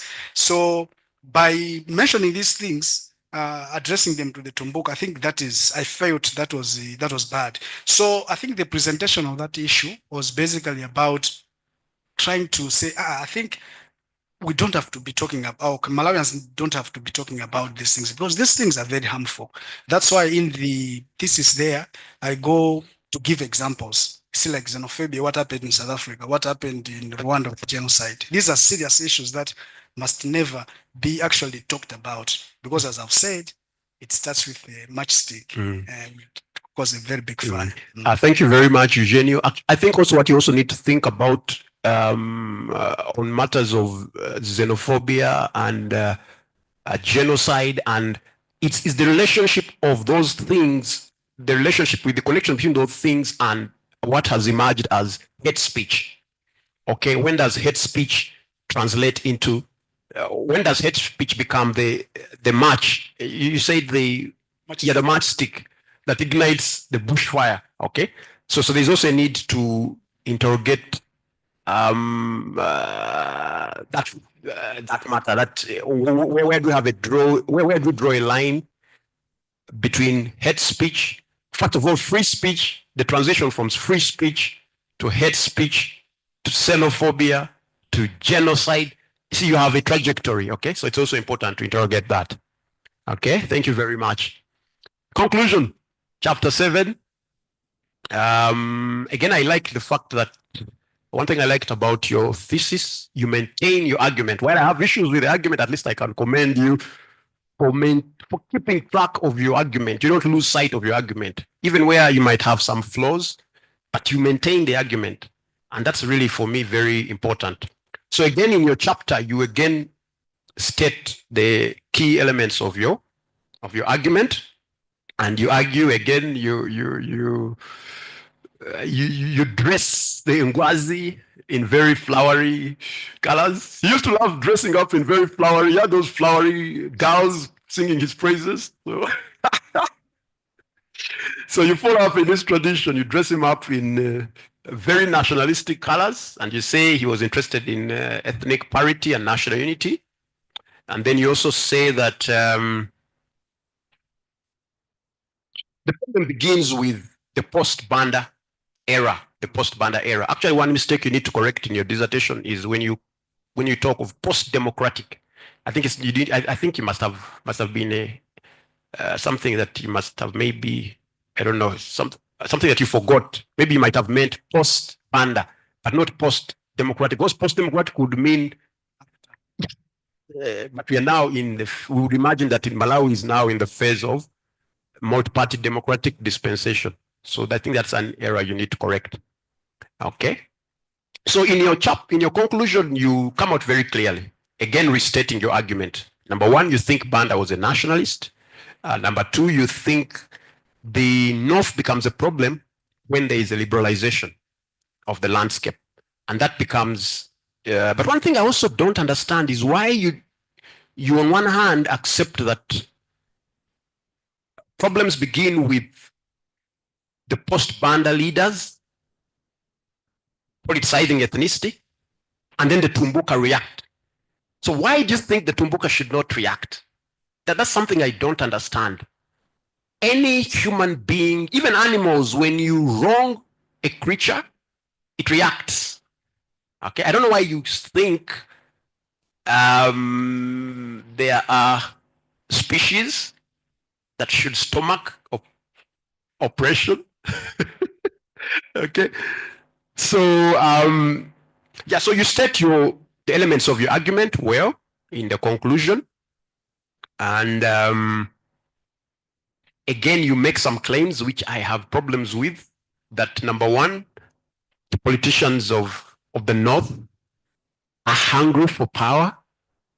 They are thirsty for glory. But are they any different from politicians elsewhere?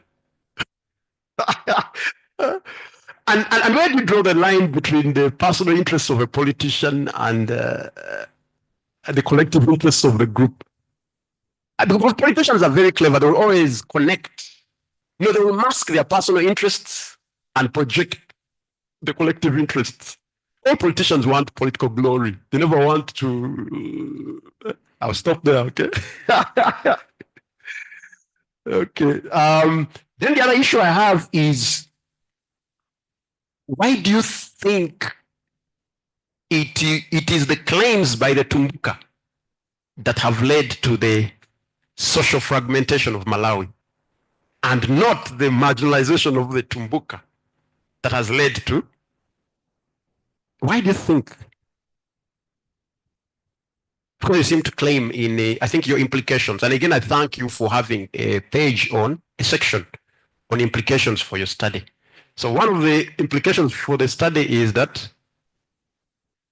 claims by the Tumbuka are the reasons why there is fragmentation. So quickly, if you may respond. I think we've tried to do very well with the time. Although I'll have a light moment before the time, okay? Okay, thanks, Doc, for the question. Why claims should be the reason for the fragmentation and not the marginalization of... Yes. in my mind, the way I conceptualized or I conceived this study was that, or even the arguments that I'm making in the study, is that the Tomboka are not marginalized, but they are only claiming marginalization simply because they want to have an upper hand on everything. In other words, they are selfish. That is my argument. So I'm saying that when these politicians are making these claims, it's actually helping the Tumbuka to say, yes, yes. So there are people who are speaking on our behalf. That's it. That's what we want. That's why I'm saying this is exacerbating the ethnic fragmentation in Malawi.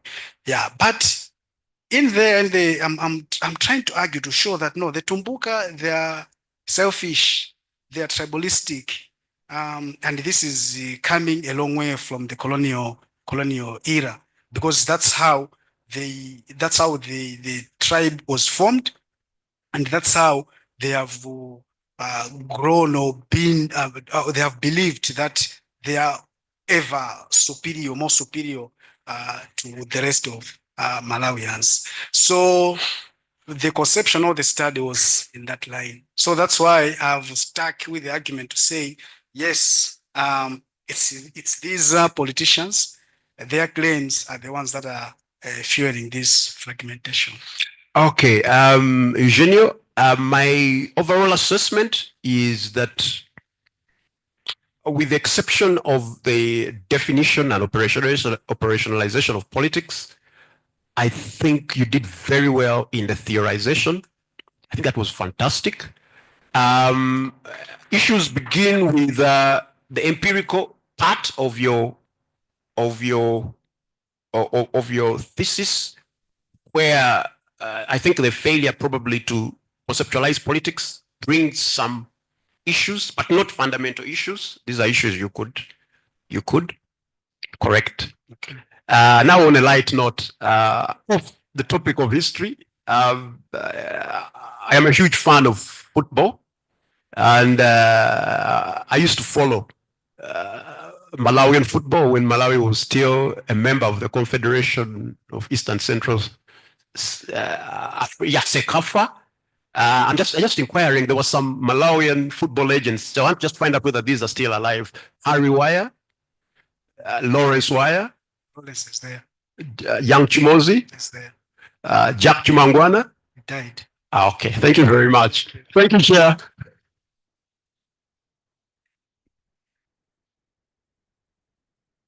Thank you very much, Dr. Time. Colleagues, let's put our hands together for this very fascinating interaction, of course, arising from a very close reading of the text. If you haven't read the text carefully, you can't ask those kind of questions. And Eugenio, thank you very much for responding to the questions in what I should say was a very mature manner, and again, an indication that you didn't go to the Forex bureaus in Wandegea. I mean, secretarial bureaus in Wandegea to write your thesis. You know what you're talking about. Thank you very much. I'm now going to open up and invite the panelists. But before I do that, because I'm one of the panelists, I thought there's just one thing that maybe Eugenio should do for all of us, especially following the questions that came from Dr. Time. And my question is your positionality in this study, because the binaries that Dr. Time raises come out very clearly, and maybe your positionality would help us understand what is your relationship with the Tumbuka or with the politicians. So, you know, just I think that you could say something a little about that, and then I will invite Dr. Alex Katuramo to ask his questions or make his comments. Dr. Alex, you'll have to come here. I'm sorry. Yeah. Thank you, Doc. Dr. Pamela, for that question on positionality. You say, what is my relationship with the Tumbuka? First of all, I am from the southern part of Malawi. Both Lomwe and Yao. My father was Yao. My mom was Lomwe. But I believe, okay, but now I live in the Tumbuka land in northern Malawi. My relationship with the Tumbuka, maybe it's about the general perception that has been there. And my undertaking of this study, maybe let me just briefly say that why I undertook this study, it's because there was a time at workplace at Mzuzu University, we were in a staff cafeteria. So as we're having our lunch, the then DVC sat next to us and he said, you know, at home, there were thieves who came and broke into my car. They stole a flash disk. They didn't steal money because I have a very expensive car, so I hid it somewhere. But you know what? After they did this, I had to report this issue to the newspaper so that they write. And I told them that they should write it because I am one of the people who are advancing demands for federalism in Malawi. So I'm sure when the newspapers write this, is going to be a very good news because I'm victimized. So I will not report that this is pure robbery, but they have to report that this is connected to the regime. So I sat down and said, but this man is the DVC, he's mature. Why is he? He's Tumbuka, yes. Yeah, he's Tumbuka. So why is he saying all this? So I looked, I chatted to my colleague.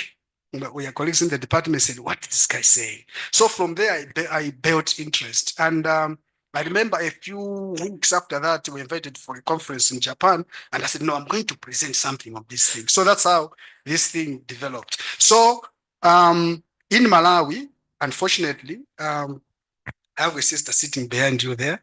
She's also a Malawian. If you ask her, you see that everyone talks really about the pride of the Tumbuka, etc., etc., etc. So I said, okay, I'm a scholar. I cannot take a pedestrian approach in discussing these issues. Let me take it to school, and maybe I have to understand the issues. Yeah, so that's why. Yeah, thank you. Thank you, Eugenio. Thank you so much, and especially taking on a topic that might be so sensitive back home in Malawi. I thank you.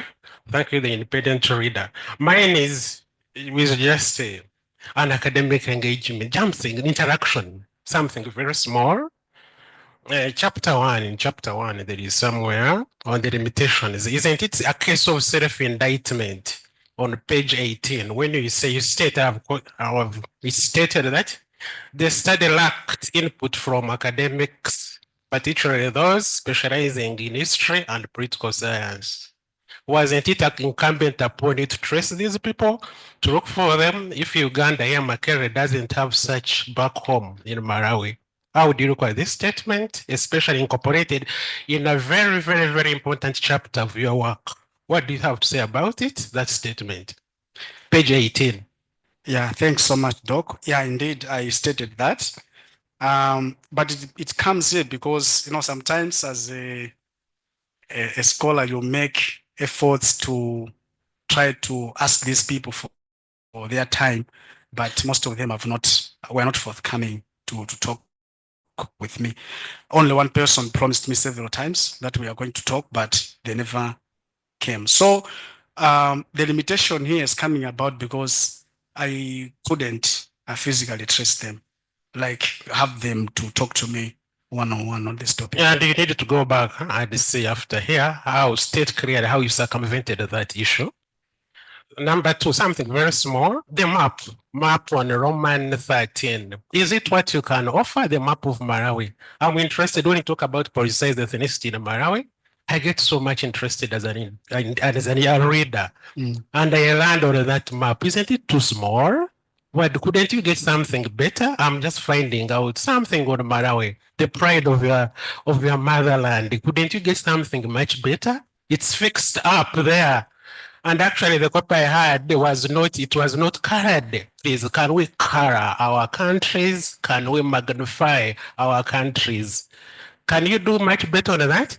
It's the first figure, I think, in your document necessity. It's the only first figure you land on, and you land on something small like that. Would you give it another thought, you think? I think I'll fix it on each map or not each page. But the important map, that one is the most important, the first figure in your thesis. Map one, yeah. And second, lastly, I find the security here. This is a politicized ethnicity, but I find security a bit silent in your work throughout. I find it, I'm not sure about that, but that's my observation. You can share it with other people, but I find the security silent. Yet it's politicized ethnicity and security in Malawi. Lastly, and very briefly, chapter, your work has 7 chapters. When you take out chapter 1, which is the introduction, you take out chapter 2, and you take out chapter 3, which is the the last chapter, the 7th, which is conclusion chapter. The rest of the chapters talk about Tumbuka. The rest, chapter 3, Tumbuka, chapter 4, Tumbuka, chapter 5, Tumbuka, chapter 6, Tumbuka. Tumbuka this, Tumbuka that. Couldn't you find, yes, it's very beautiful, very, very beautiful. Couldn't you find some space in the topic, in the story title, and incorporate something about the Tumbuka somewhere there? Those are my observations. I really thank you for this interesting piece of work. And Malawi people will be proud of you. Thank you.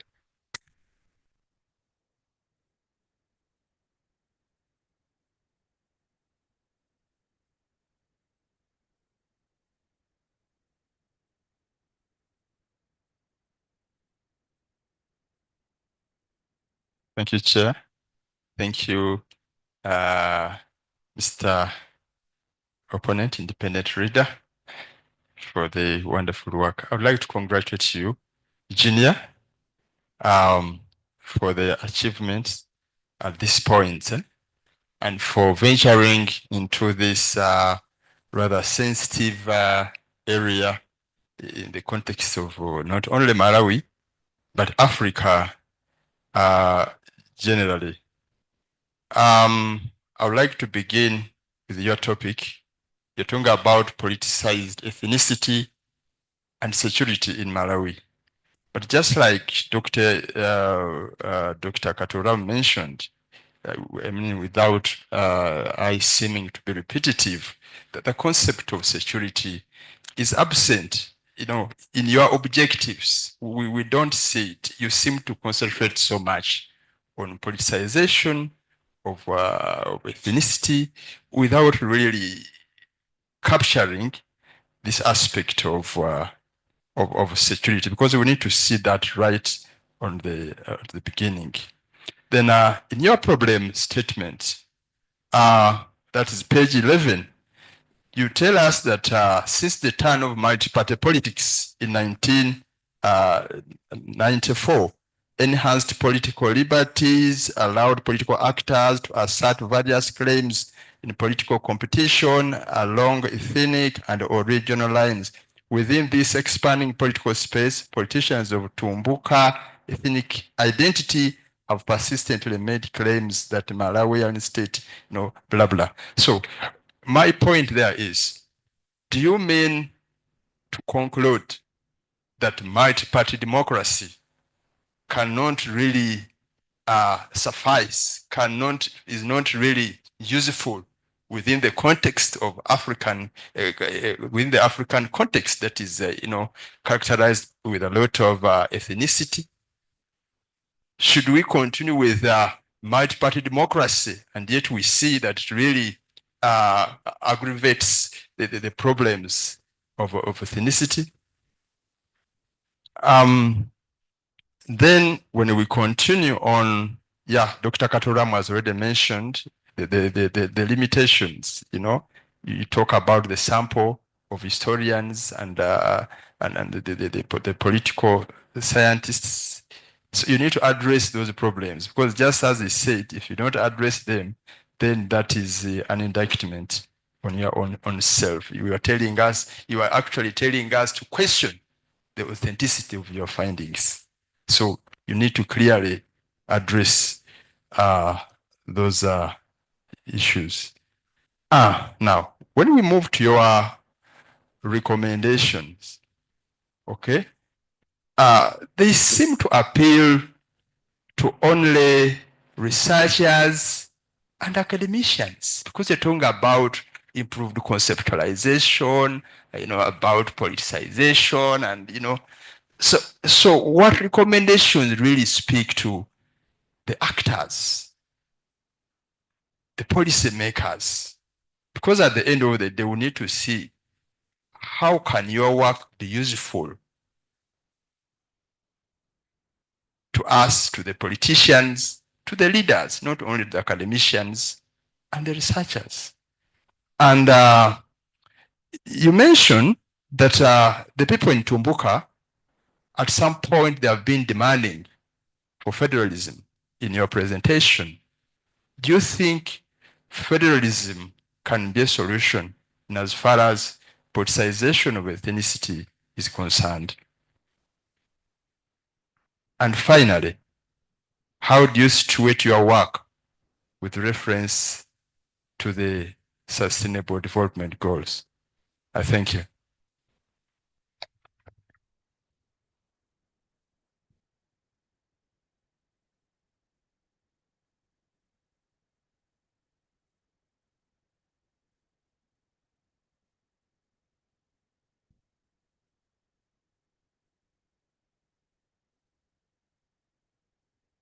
All right. Thanks so much for very, very useful questions, very insightful. Let me start. There are similar questions from Dr. Alex and Dr. Martin here about security being silent in the paper. In the introduction, I did define the concept community security. It's silent because, I believe it's silent because my argument is that what the politicians of Tumbuka ethnic identity are perpetrating is actually eroding a sense of community security in their fellow ethnic group members. So, in other words, they feel that they are becoming less part of Malawi. So that's the loss of, because community security, as one of the strands of human security, is that which is talking about ethnic communities have to be protected or safeguarded, their rights safeguarded from violence, etc., etc. So they need to feel part of the community. So the community here, I'm conceiving it to be Malawi as a community.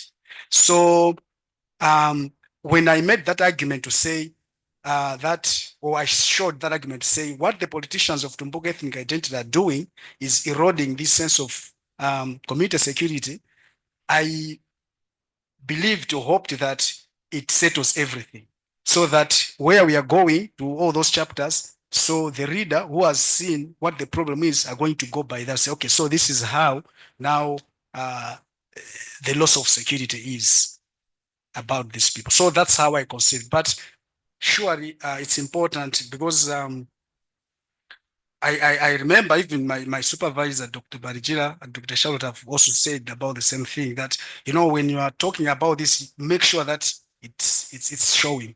So it's possibly a shortfall on this, which can be addressed. So I thank you very much for coming up with this issue. Dr. Alex, he's suggesting that I should find maybe a space somewhere in the topic to insert something like to do with tumbuka tumbuka. Maybe it's about aesthetics of the topic that I felt this one is catchy, and it's so that we don't put a lot of things, but we can consider that. I can consider that. So that will be considered, and see where we can surely insert that. Yeah, Dr. Martin, you are saying then why should we be talking about multi-party politics when we see that it's not helping?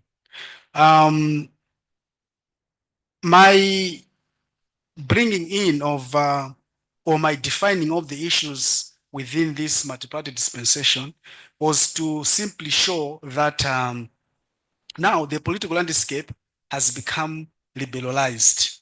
That means any actor can do what they want within that understanding of multi-party politics. In Malawi, we don't even say multi-party politics, but we just say democracy. You know, there's democracy, so we can do whatever pleases. So I am saying yes. I was thinking that I was bringing these definitions of multi-party politics, like time definitions, say from this period, just to show that the landscape has now become liberal. It's liberalized, that each and every actor can do whatever they please. So, for example, the formation of the cultural association, heritage associations, the Tumbuka politicians reacting, all those, they are able to do all that because of the liberalized landscape. Mind you, from 1964 to 1994, you know, Hastings Banda was a dictator, a pure dictator that no one could attempt to say anything. He was a ruthless dictator that, you know, people were very afraid to say anything in Malawi. And so I'm trying to show that when the landscape became liberal, that's where now people began to react in various ways. So that's how I think I am using, or I'm bringing in the issue of multi-party politics. But yes, personally, if you ask me, I would say I'll stand, like in the context of Malawi, as speaking as a Malawian, I'll say, yeah, we can do away with multi-party politics as standing, as a Malawian. But as an academic, I need to find a very good footing to debate these issues. Yeah.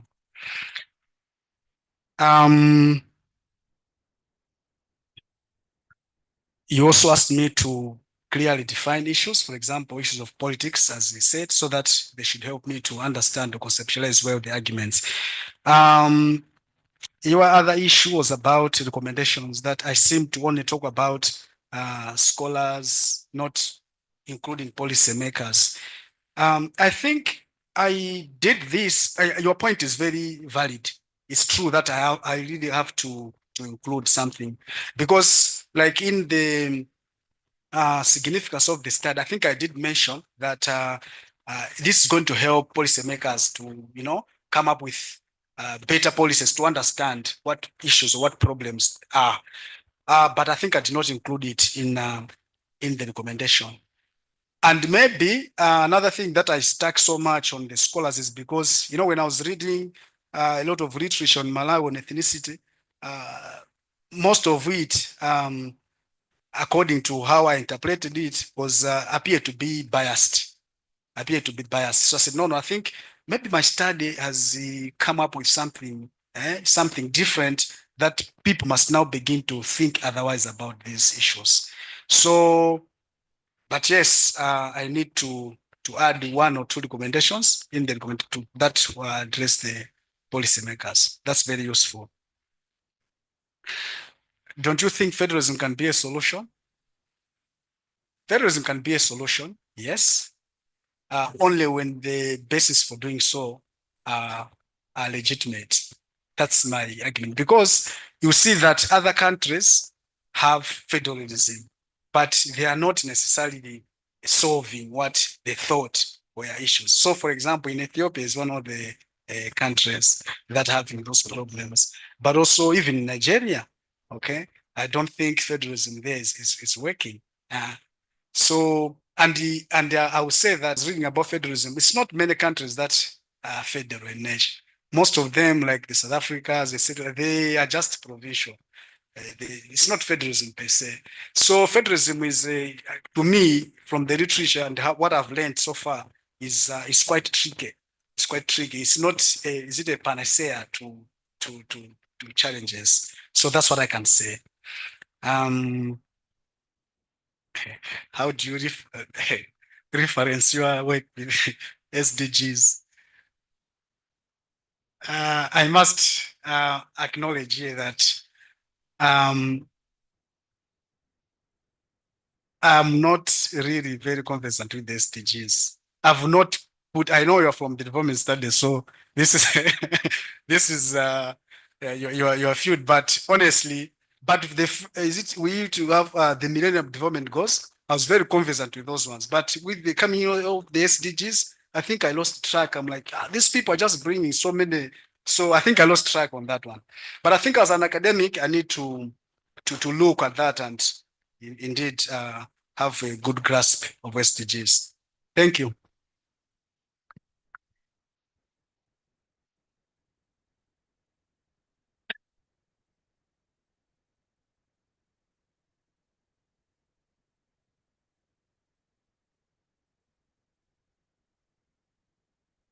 Congratulations, my brother.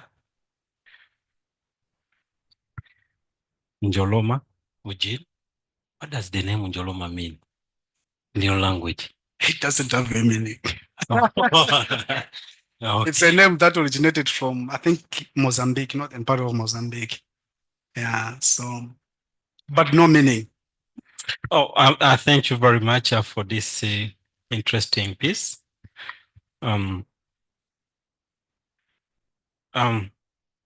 It is interesting in a sense that it can be read and someone can easily understand it, like the independent reader, not to, sorry to say,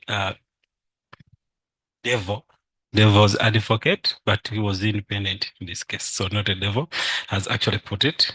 I have a very few issues here and there. One,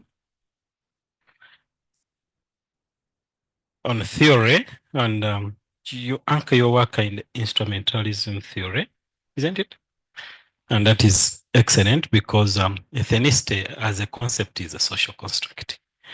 And since it's a social construct, it is ethnicity or ethnic group is just a social category of belonging, and it is an innocent one. But when this social category is used instrumentally and weaponized as a tool for mobilization in competition with other similar subgroups, that's when it becomes problematic. So in my view, the theory is quite fitting. However, I'm curious to know and actually to find out if you had situated your work or you had anchored it slightly in Antonio Gramsci's social culture hegemonic, can I say theory or explanation, would it give you a slightly different approach to this work? Antonio Gramsci is talking about cultural hegemonism, and it uses this as it's a Marxist conceptualization that sets this as structure foundation in society.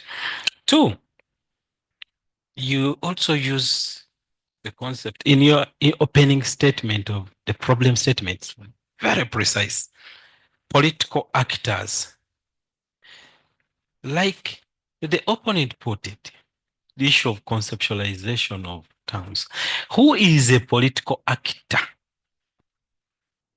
Because when you look at the info score, it defines a political actor as an individual who has obtained at least some measure of political power and or authority in particular society. A person who engages in activities can have significant influence on decisions, policies, media coverage.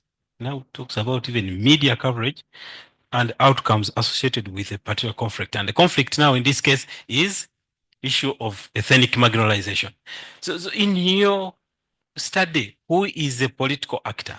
Because that is to take us to another thing. You say, is where you say, politician is in the north. But in your work, the north has a number of groups. There is the Tumbuka, the Walowoka, the Ngoni, and others. So when you say politician is in the north, aren't you creating another kind of ethnicity in this case, or ethnic marginalization, where when you say politician is in the north, you are referring to the Tumbuka and not the Walo, Woka, or the Ngoni. Another thing,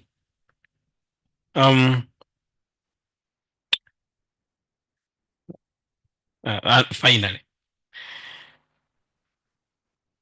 you're a social scientist, yes? And the person seated in front of you is also a social scientist. Assuming you had taken your work for ethical approval in the Makerere University Faculty of Social Sciences, the Marcus Rec, and not the College of, is it School of Public Health? Assuming you had taken it to where you belong and not where you don't belong, would you have gotten the same feedback before proceeding to the field? I thank you.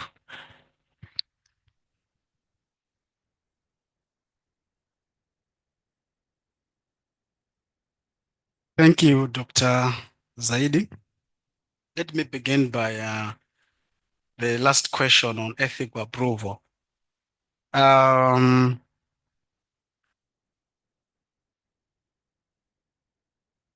I would say yes or no. Yes, because in my view, I believed that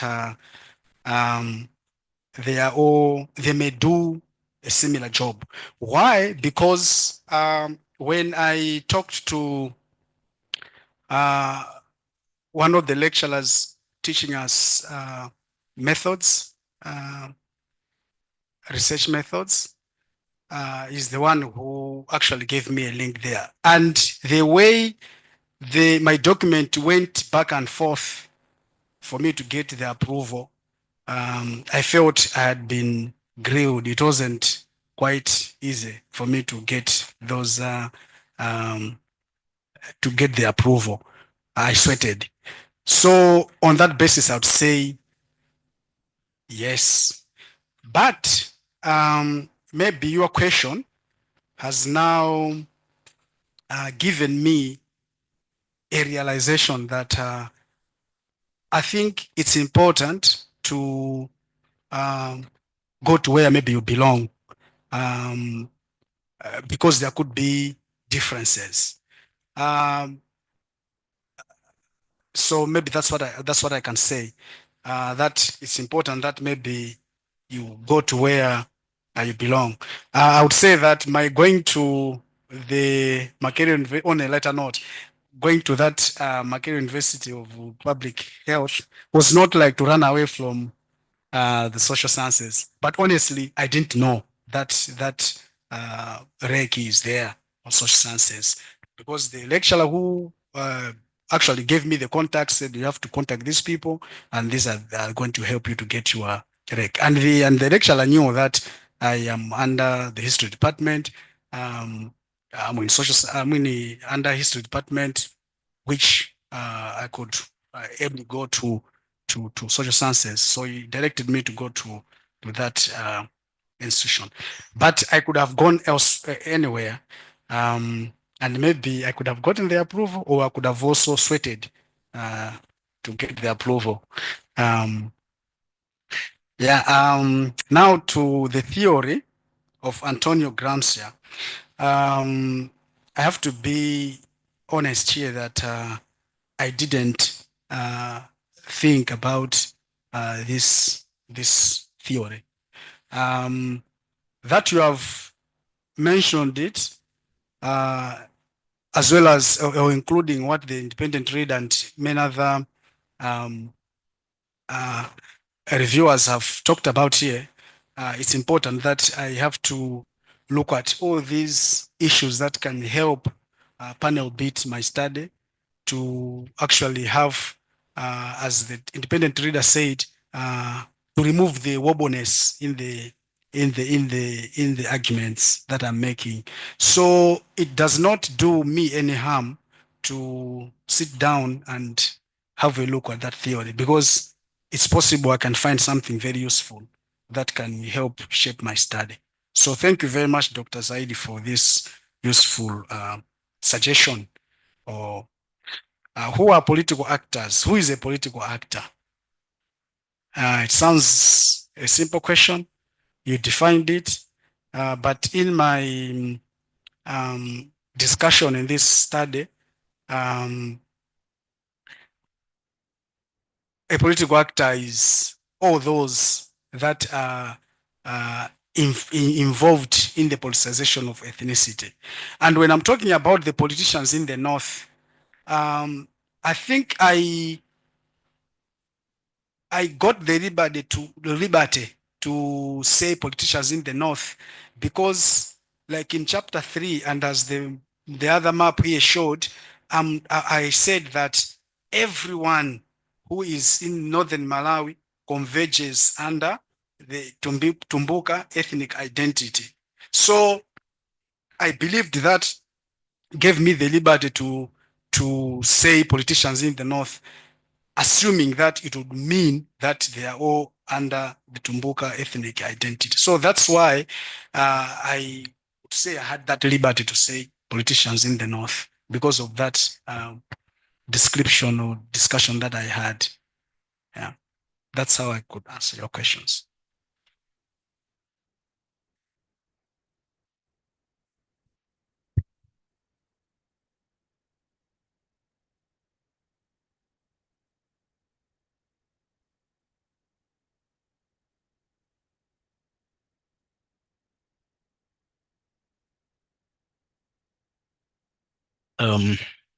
Thank you very much, Chair. And congratulations to Mr. Eugenio Njoloma and your very competent supervisors to have reached, to have walked this work to this stage. And to say that it's work that really elicits interest, and reading it, I was reminded of one of the first titles on ethnicity that I read as I was starting my intellectual journey. And the title of that work was Ethnicity is Not Dead. So when I read it, when I read your title, yes, it looked like ethnicity is not dead in Malawi, but then looking at the work and your presentation, it turned out to be northern Malawi only. I don't know whether it died elsewhere. So what happened to the central? What happens to the south? I think Dr. Katuramo asked that question in another way. I think one way of resolving that is to revisit your title and make less claims about ethnicity in Malawi. Just find the title to focus on the area, either region or a social category that you have focused on. I think that will help. I looked at your references and I was curious. There are two great scholars from Malawi. One is Paul Tiambe Zereza. I see you have cited him only once. And looking at the volume of work that Tiambe Zereza and I think the senior scholars here can attest to this, I think you have cheated your country. This is a very, very decorated professor, distinguished professor actually, of history, both in Africa and in North America. So you need to look at his work more closely, and this is a scholar that has actually covered almost all branches of history. The other one is Tandika Mukandawire, the late, who is also a very decorated, formerly, of course, he's the late, very, very decorated scholar from Malawi. I think that we needed to begin with our own as we build our cases. Actually, both of these scholars had to run away from Malawi, to run away from the Ngwazi. And this brings me to the question of Ngwazi. Banda, of course, the independent reader had very polite remarks about how you have treated Ngwazi. But as historians, you know, sometimes we back a bit. I want you to open up your not so quiet mouth and speak to this Ngwazi, and not in a very flowery, because you are like rehabilitating, is your mission to rehabilitate the legacy of Muzobanda, or to question his policies and how the Tumbuka were able to probably even resist these policies from education, from economic policies and so on, language policy, and so on. I have about 3 small questions. The first one is about using WhatsApp groups in research. It's innovative, and I liked it very much.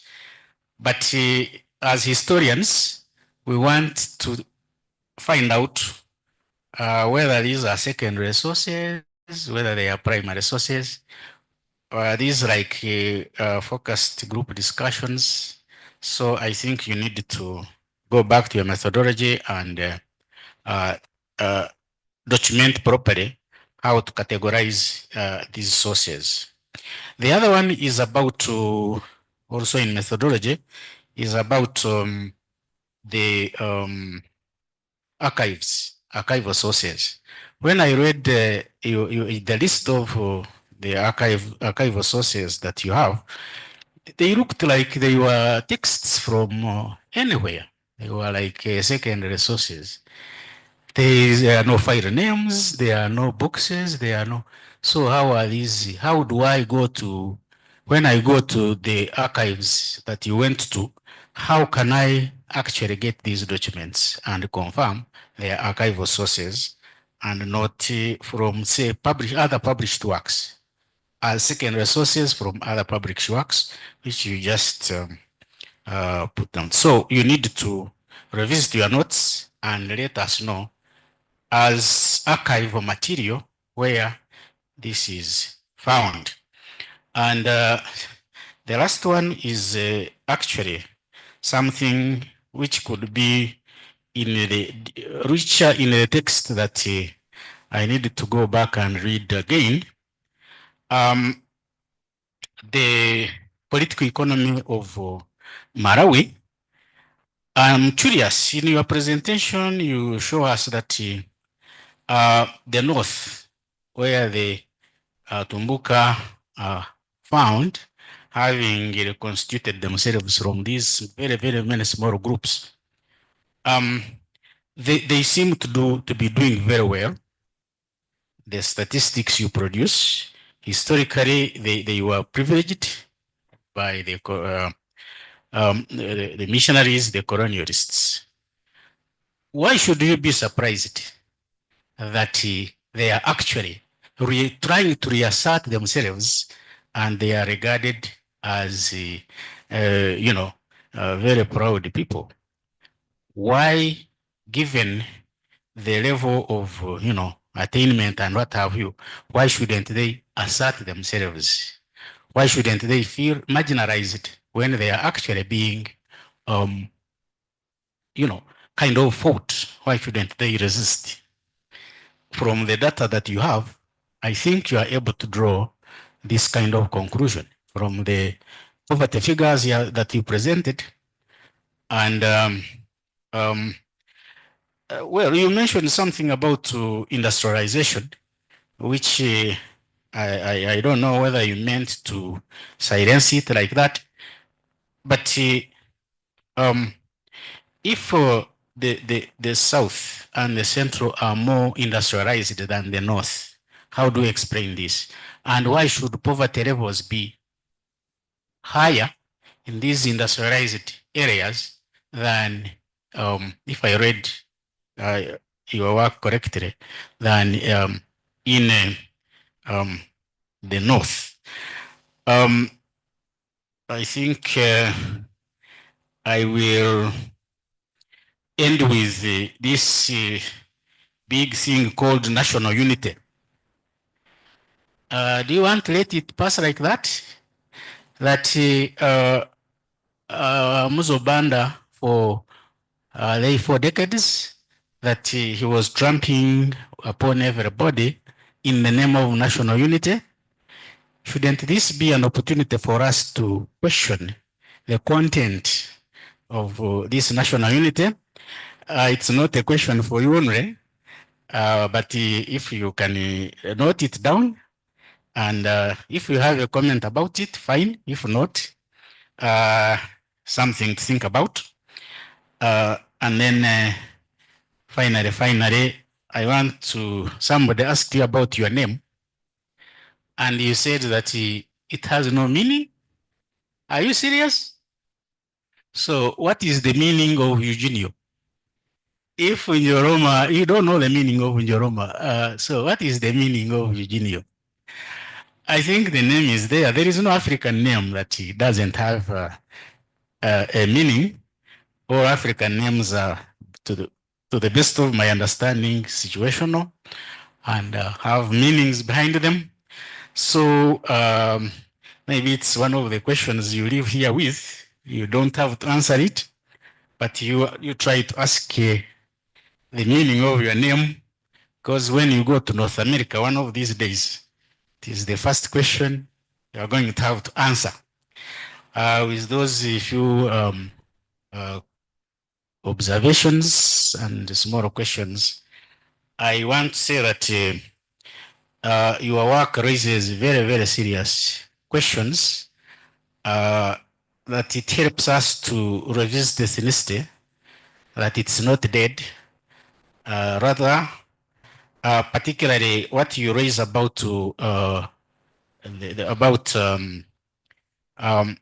pluralism, the era from from single party to pluralism. So this opens a very broad spectrum, not just for Malawi, but what happened to ethnicity after this era of neoliberal regimes were ushered in, not just economic, but also political, social, cultural. And so I think when it is finally, polished up, I want you to revisit some of those areas and continue working on ethnicity, not just in Malawi, but elsewhere in Africa. Thank you.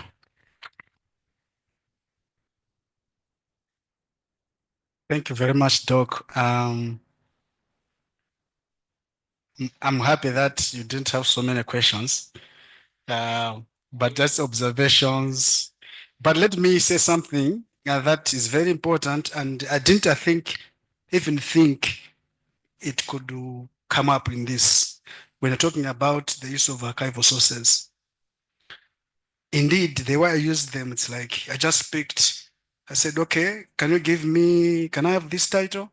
Or let me have the speeches, and someone brings the speeches and I just read and it ends there.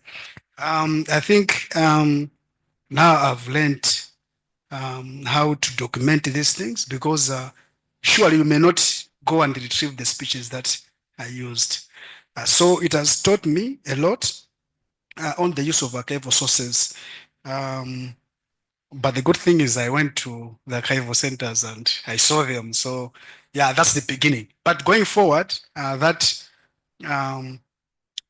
I've with this study, I've begun to love history so much, and I think I'm going to go deeper into the archives and now make sense or meaning of what you have pointed out here. So thank you very, very much for that insight. It's very, very useful. About Zeleza, Tandika Mkandawire, I know it's not your first time to mention this. I know the first time I made a presentation of my proposal here, you also talked about the same. But sometimes, as a student, you look at maybe Tandika's work, you say, maybe this one is not directly linked to what I'm doing, so you tend to ignore it. Maybe it's high time that we need to sit down very well when we are making a map of what you're going to read and say, which one can I do, and take time and sit on that. Sometimes we pressure of time and say, this one is not related to mine, so you throw it away. The ones I've used for Zeleza, it's because sometimes with internet you type and it generates, oh wow, it fits what I'm saying, what I'm doing, so you pick that one. But thank you very much for all those insights. I know that it's not going to be only you or other Malawian historians, when they get hold of my work, they might also raise the same issues. That's why I've not used the works of these people. So thank you very much for that. Thank you. Yeah.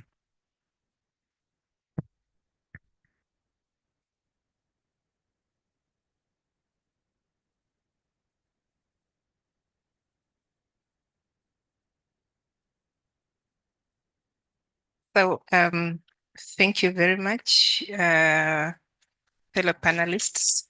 Thank you, Eugenio. I'm carrying these two books not because I'm becoming another independent reader, but because from what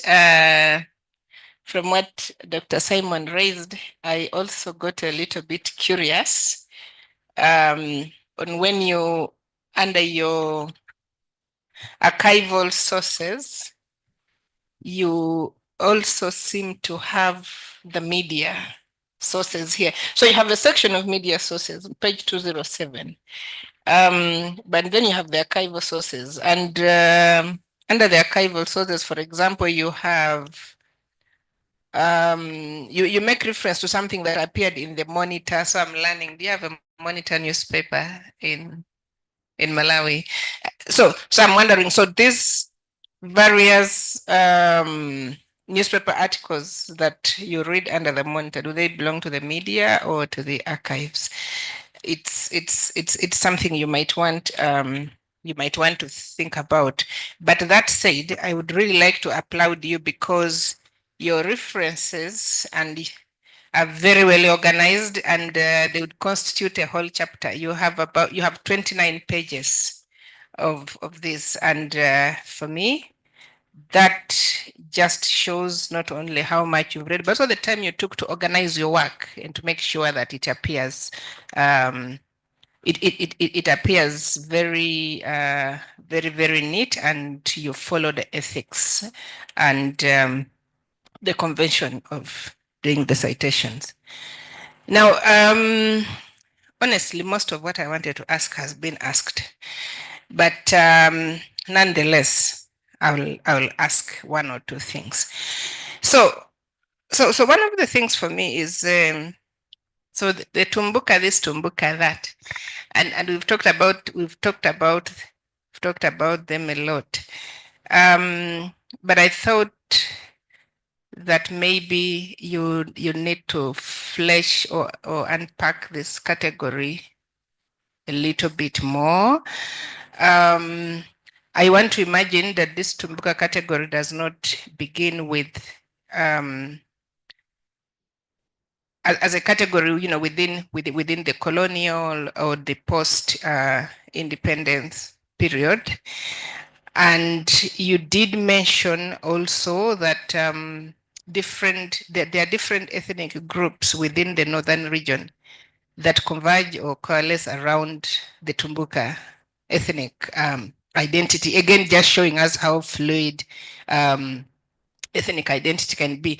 But I think the question is, what is it that makes the other ethnic groups converge around this one idea of Tumbuka? Why do they see why do they see that perhaps coalescing around the Tumbuka ethnic identity might do for them or might not do for them?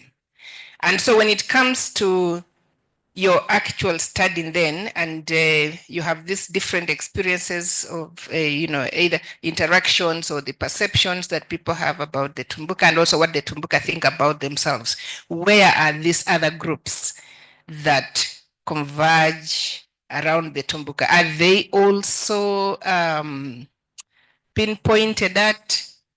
Do they see themselves as being part of the sort of once advantaged but somewhere marginalized, or feeling marginalized, or falsely claiming to be marginalized as Tumbuka? Just that bit, I would want you to throw a little bit of light on that. And then, of course, yes, I agree that, you're very explicit that you're using instrumentalism. But that is like jumping into the story at some point, because I know when Lorraine Vale and all those chapters in that book, ethnicity and the creation of tribalism, but what is there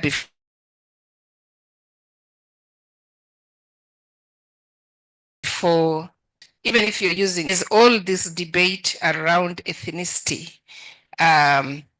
I don't know how much you have read the work, but I haven't read it closely. So I don't know how much you get into that debate, so that we don't we don't take it as though yes, this emerges from nowhere, everything is silent and rosy, everything is okay. And then suddenly when people want to politicize this, then they begin to use it for selfish interest. So what sort of what is there before? But also, how does ethnicity manifest itself? Because somewhere in one of your slides, I think you did mention the language, the custom, and you mentioned the skin color. And that's where my interest is, with the skin color, whether this is a manifestation of ethnicity. And in the case of Malawi, then how does that really how is that understood or even interpreted. There's something you made reference to, the un-Malawian identity. And my question, of course, you use a lot of binaries in your work, this versus that. But as I'm thinking, the un-Malawian identity, of course, presupposes that there's a Malawian identity. So again, how do the two manifest? For you to say this is a Malawian identity and this is un-Malawian, I would have wanted to hear a little bit about that. And lastly, I'm just thinking about what Dr. Simon asked again about Tiambe Zeleza and Mtandawi, and wondering if this is one case of, yes, that these are big names in the field, but perhaps they are more celebrated elsewhere than in Malawi. I'm just thinking. Thank you.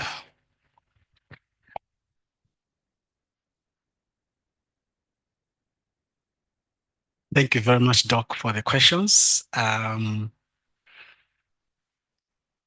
Let me begin with your last question about Zeleza and Kandawire. I would say in Malawi, they are known in academic circles. And respect is indeed given to the two. They are great scholars. And I know recently, I think there's going to be a commemoration of Zeleza. I think it's clocking 70 years. So they're organizing a conference in the US. And there's an invitation or a call that those who are interested, maybe they could go, or we could organize like a conference as Malawian academics. Yeah, we can do that. So that one is circulating. So these are people who are celebrated. Tandika Mkandawire was also, I know there's an email for academic members of staff in various universities in Malawi. He was very active there, and they are respected, and their works are used quite a lot. But I think for my case, not using them, and I think Tandika Nkandawire doesn't appear anywhere, nothing. Maybe Zeleza 1 or 2 points, but Nkandawire doesn't.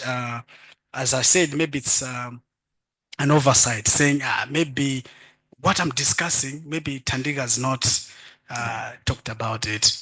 Yeah. I think that is okay. Yeah. They could be the most prolific. I could be the most prolific scholar, but I don't speak to the kind of thing that you're doing. So you don't just have to put there my name for the sake of being seen to have read my work. That's okay.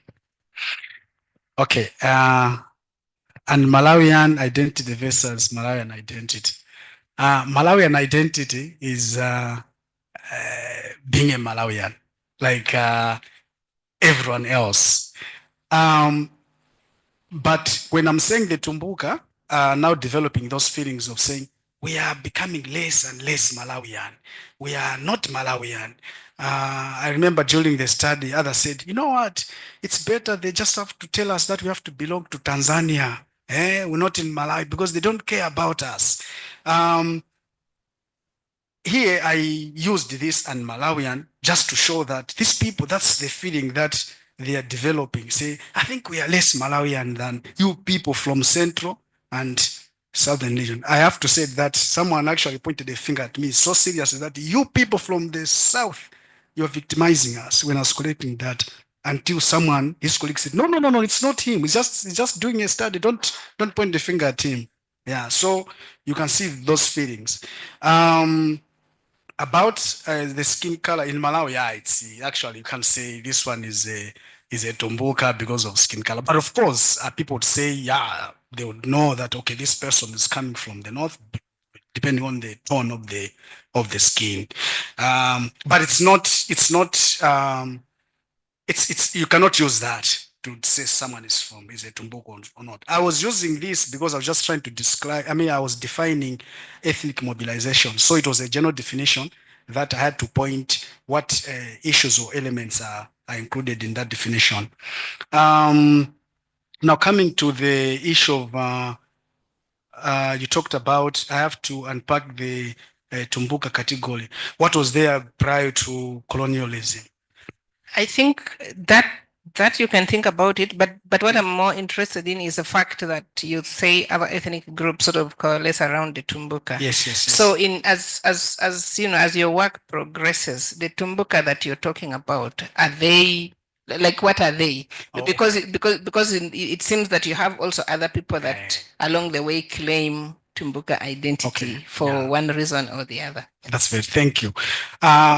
Here, when I'm talking about the Tumbuka, I mean each and every person who comes from the northern part of Malawi.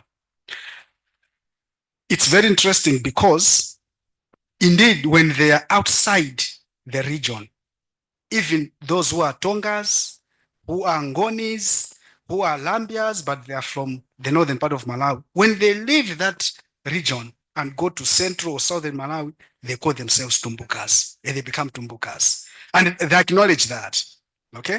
But within the region, they can never be called Tumbukas. So a Tonga is a Tonga, a Tumbuka is a Tumbuka, a Lambi is a Lambi.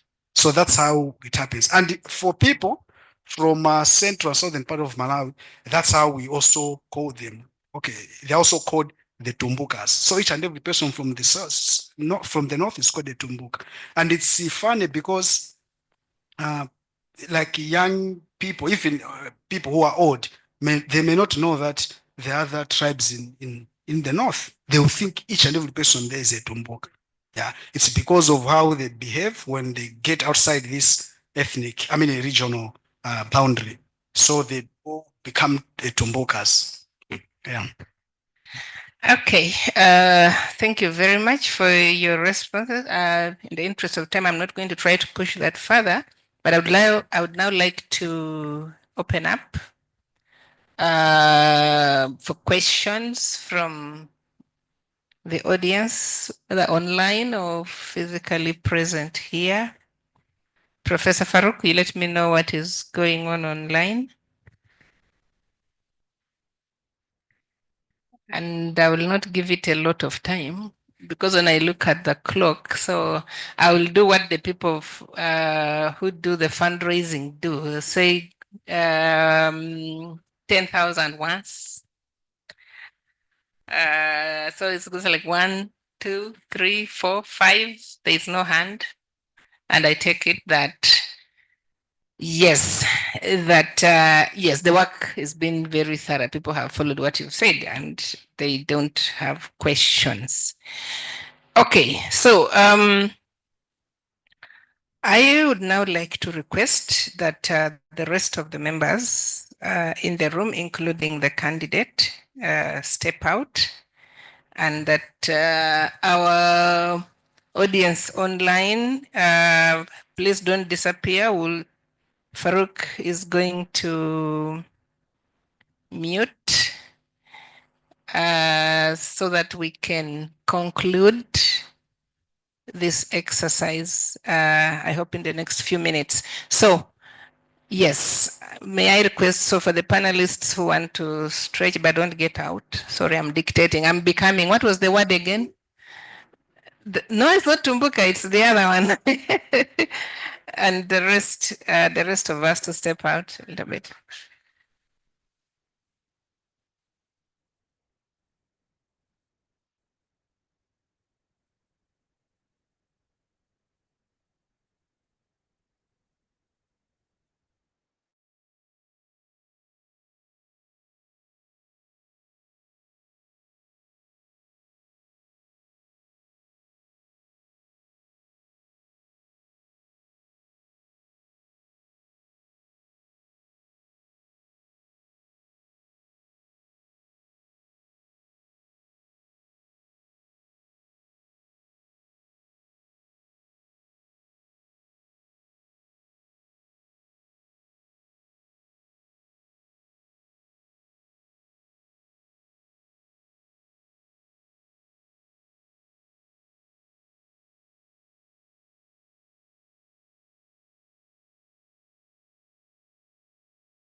Colleagues, good evening. Eugenio, good evening. Okay, thank you very much for staying with us. Again, all our colleagues, both those of you who are with us in the room and the many faces online. We have done our part as the panel, and Eugenio, many congratulations. You of course pass, and pass very well.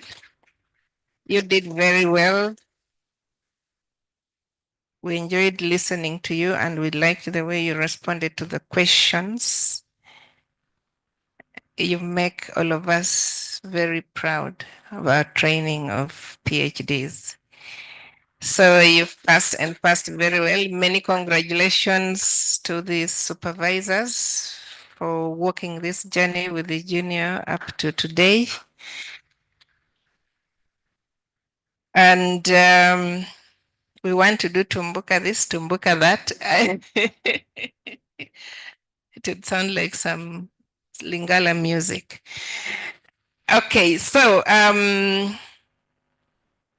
here are the key things I want to say your conversation, the way your independent reader walked us through the dissertations, and so all the good things, but now here are the concerns.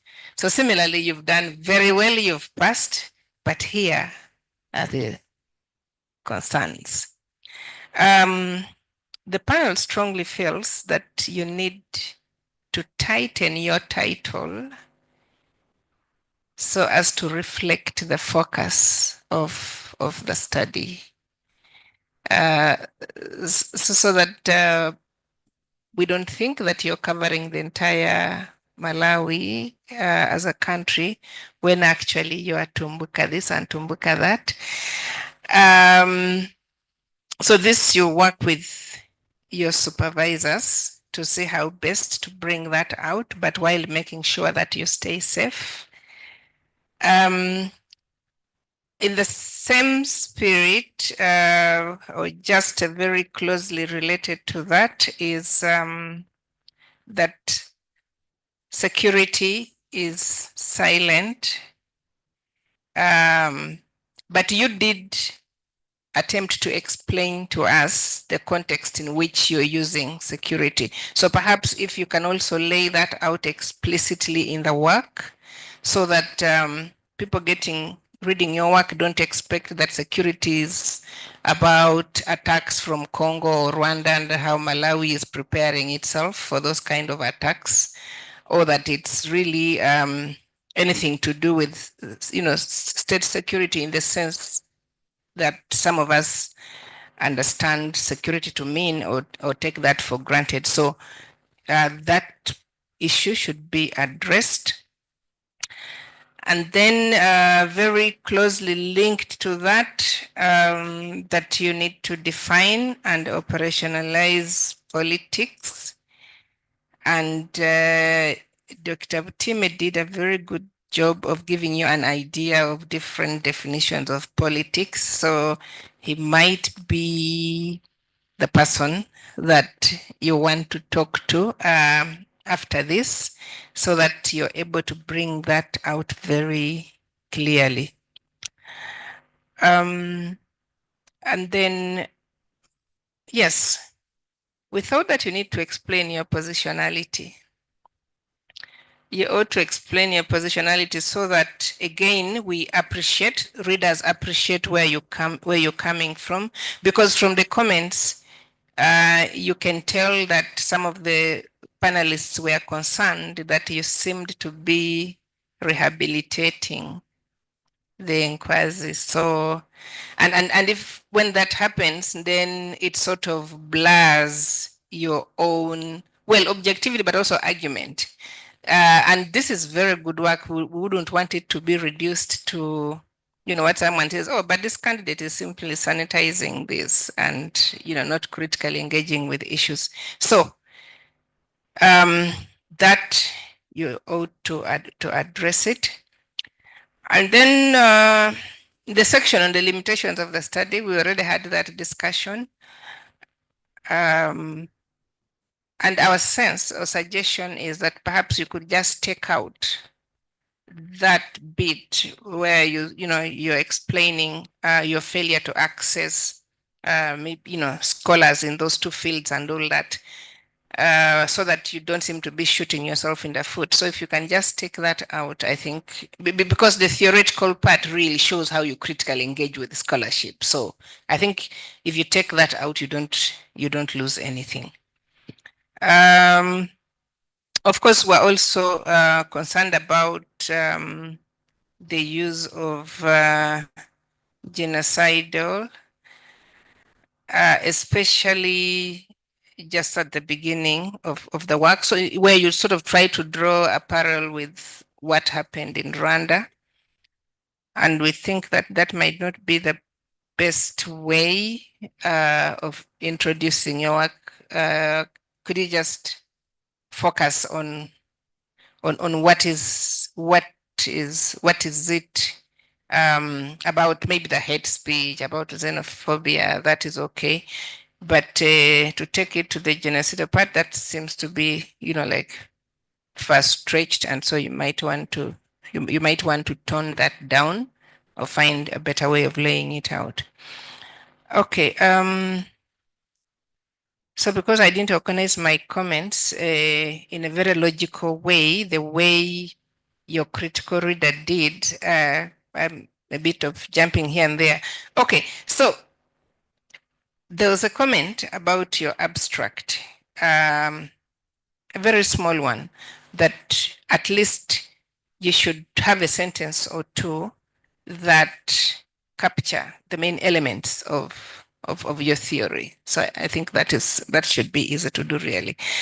And then also that there is something about the Tumbuka that doesn't come out clearly. And I don't know if you'd be able to put your finger on this as you make the revisions or as you do.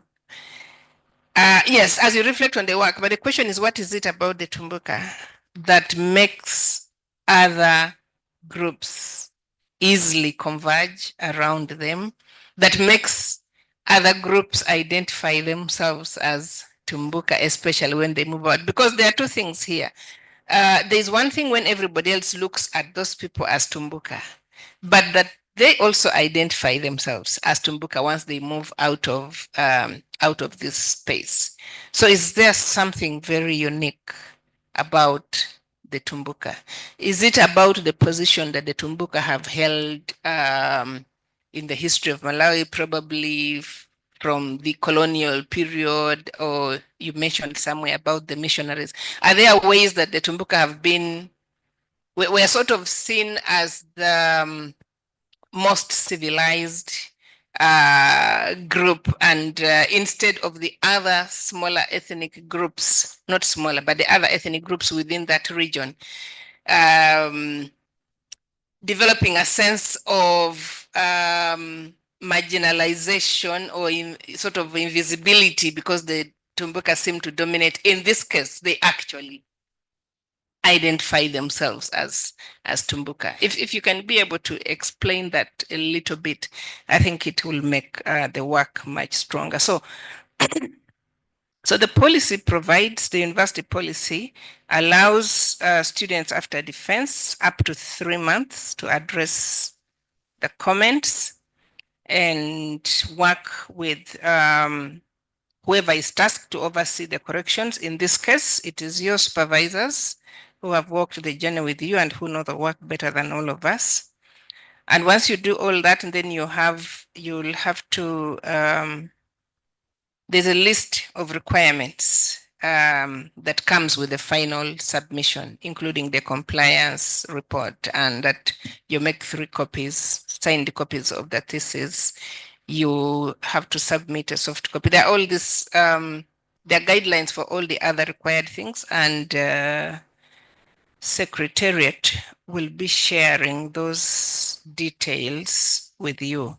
You should also be availed with copies of the reports from your examiners so that in addition to what I have said, you can be able to address some of the critical comments raised there. Colleagues, we've been in this room for so much time, and I really want to thank you for the patience keeping here with us. And yes, congratulations. I know that it's not yet graduation, but nothing is going to stop you. Once you get to this stage, it doesn't matter when graduation comes, but the PhD, the PhD is here, Dr. Njoloma. Many congratulations. So the rest is the detail of what you have to do to get to that end, but everything is you've really done what it takes. So many congratulations again, and thank you, colleagues. Thank you, audience online. We missed you here in the smart room, but we know you're with us. Thank you.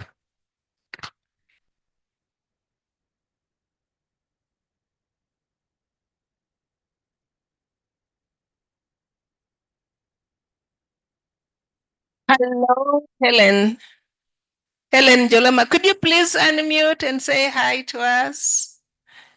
Unmute, put your video and wave to us. Yes. I don't know if she will. It might be an ambush, but sister is here. So, yes, yeah.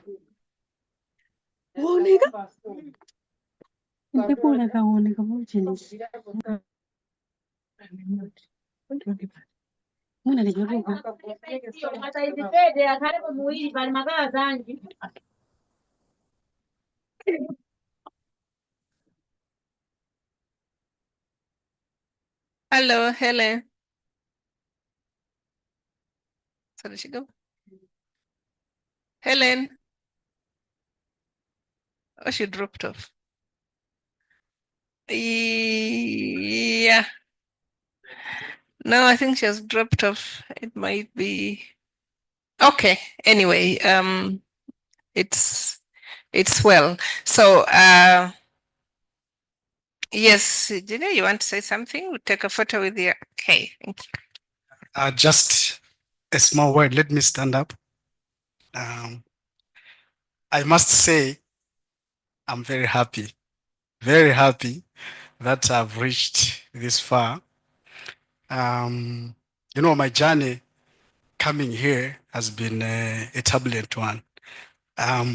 Dr. Charlotte, Dr. Baligira, they know very well how difficult it has been.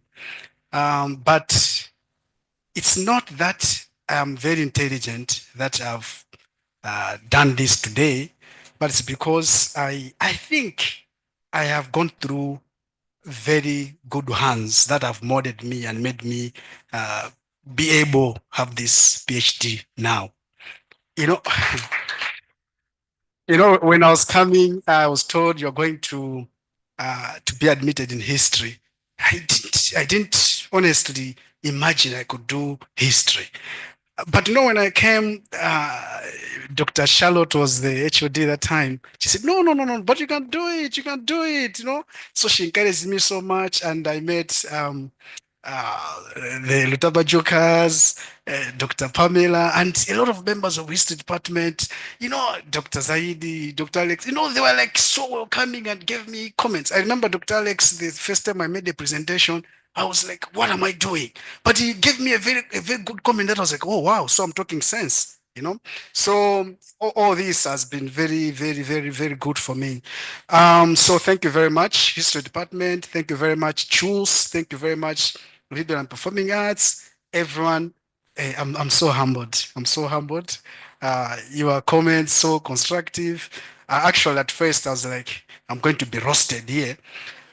Of course, I got roasted. But I have learned a lot from that. Yeah. Online there, my wife Helen is there. Helen, if you can just unmute people wanted to see you and to hear your voice. If you can hear me, just remove the microphone.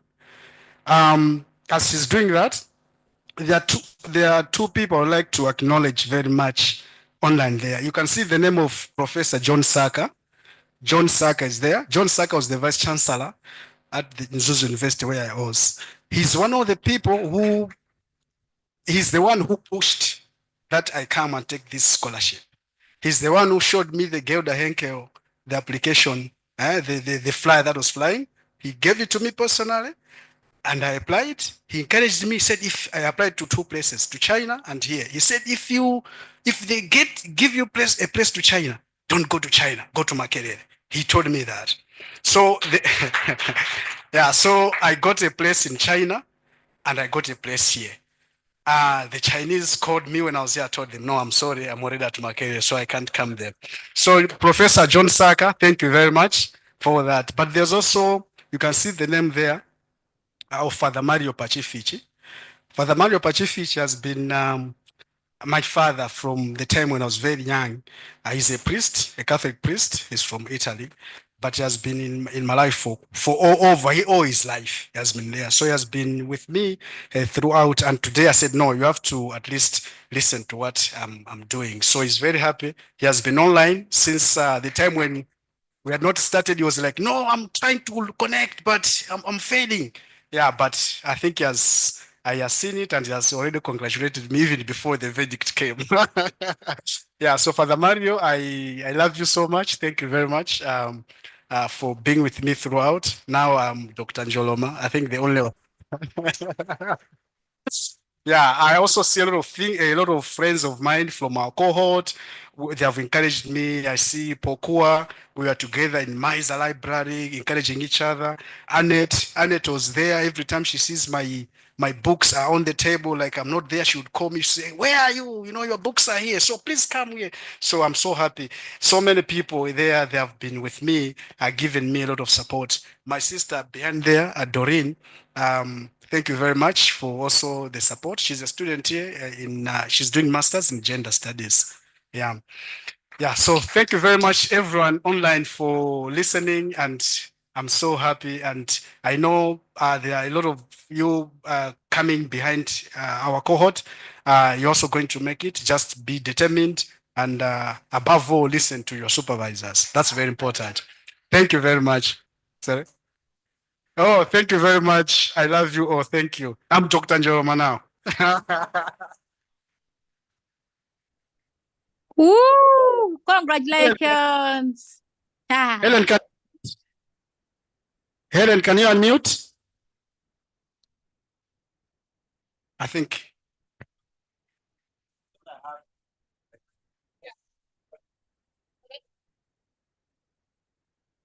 Oh, she can't share.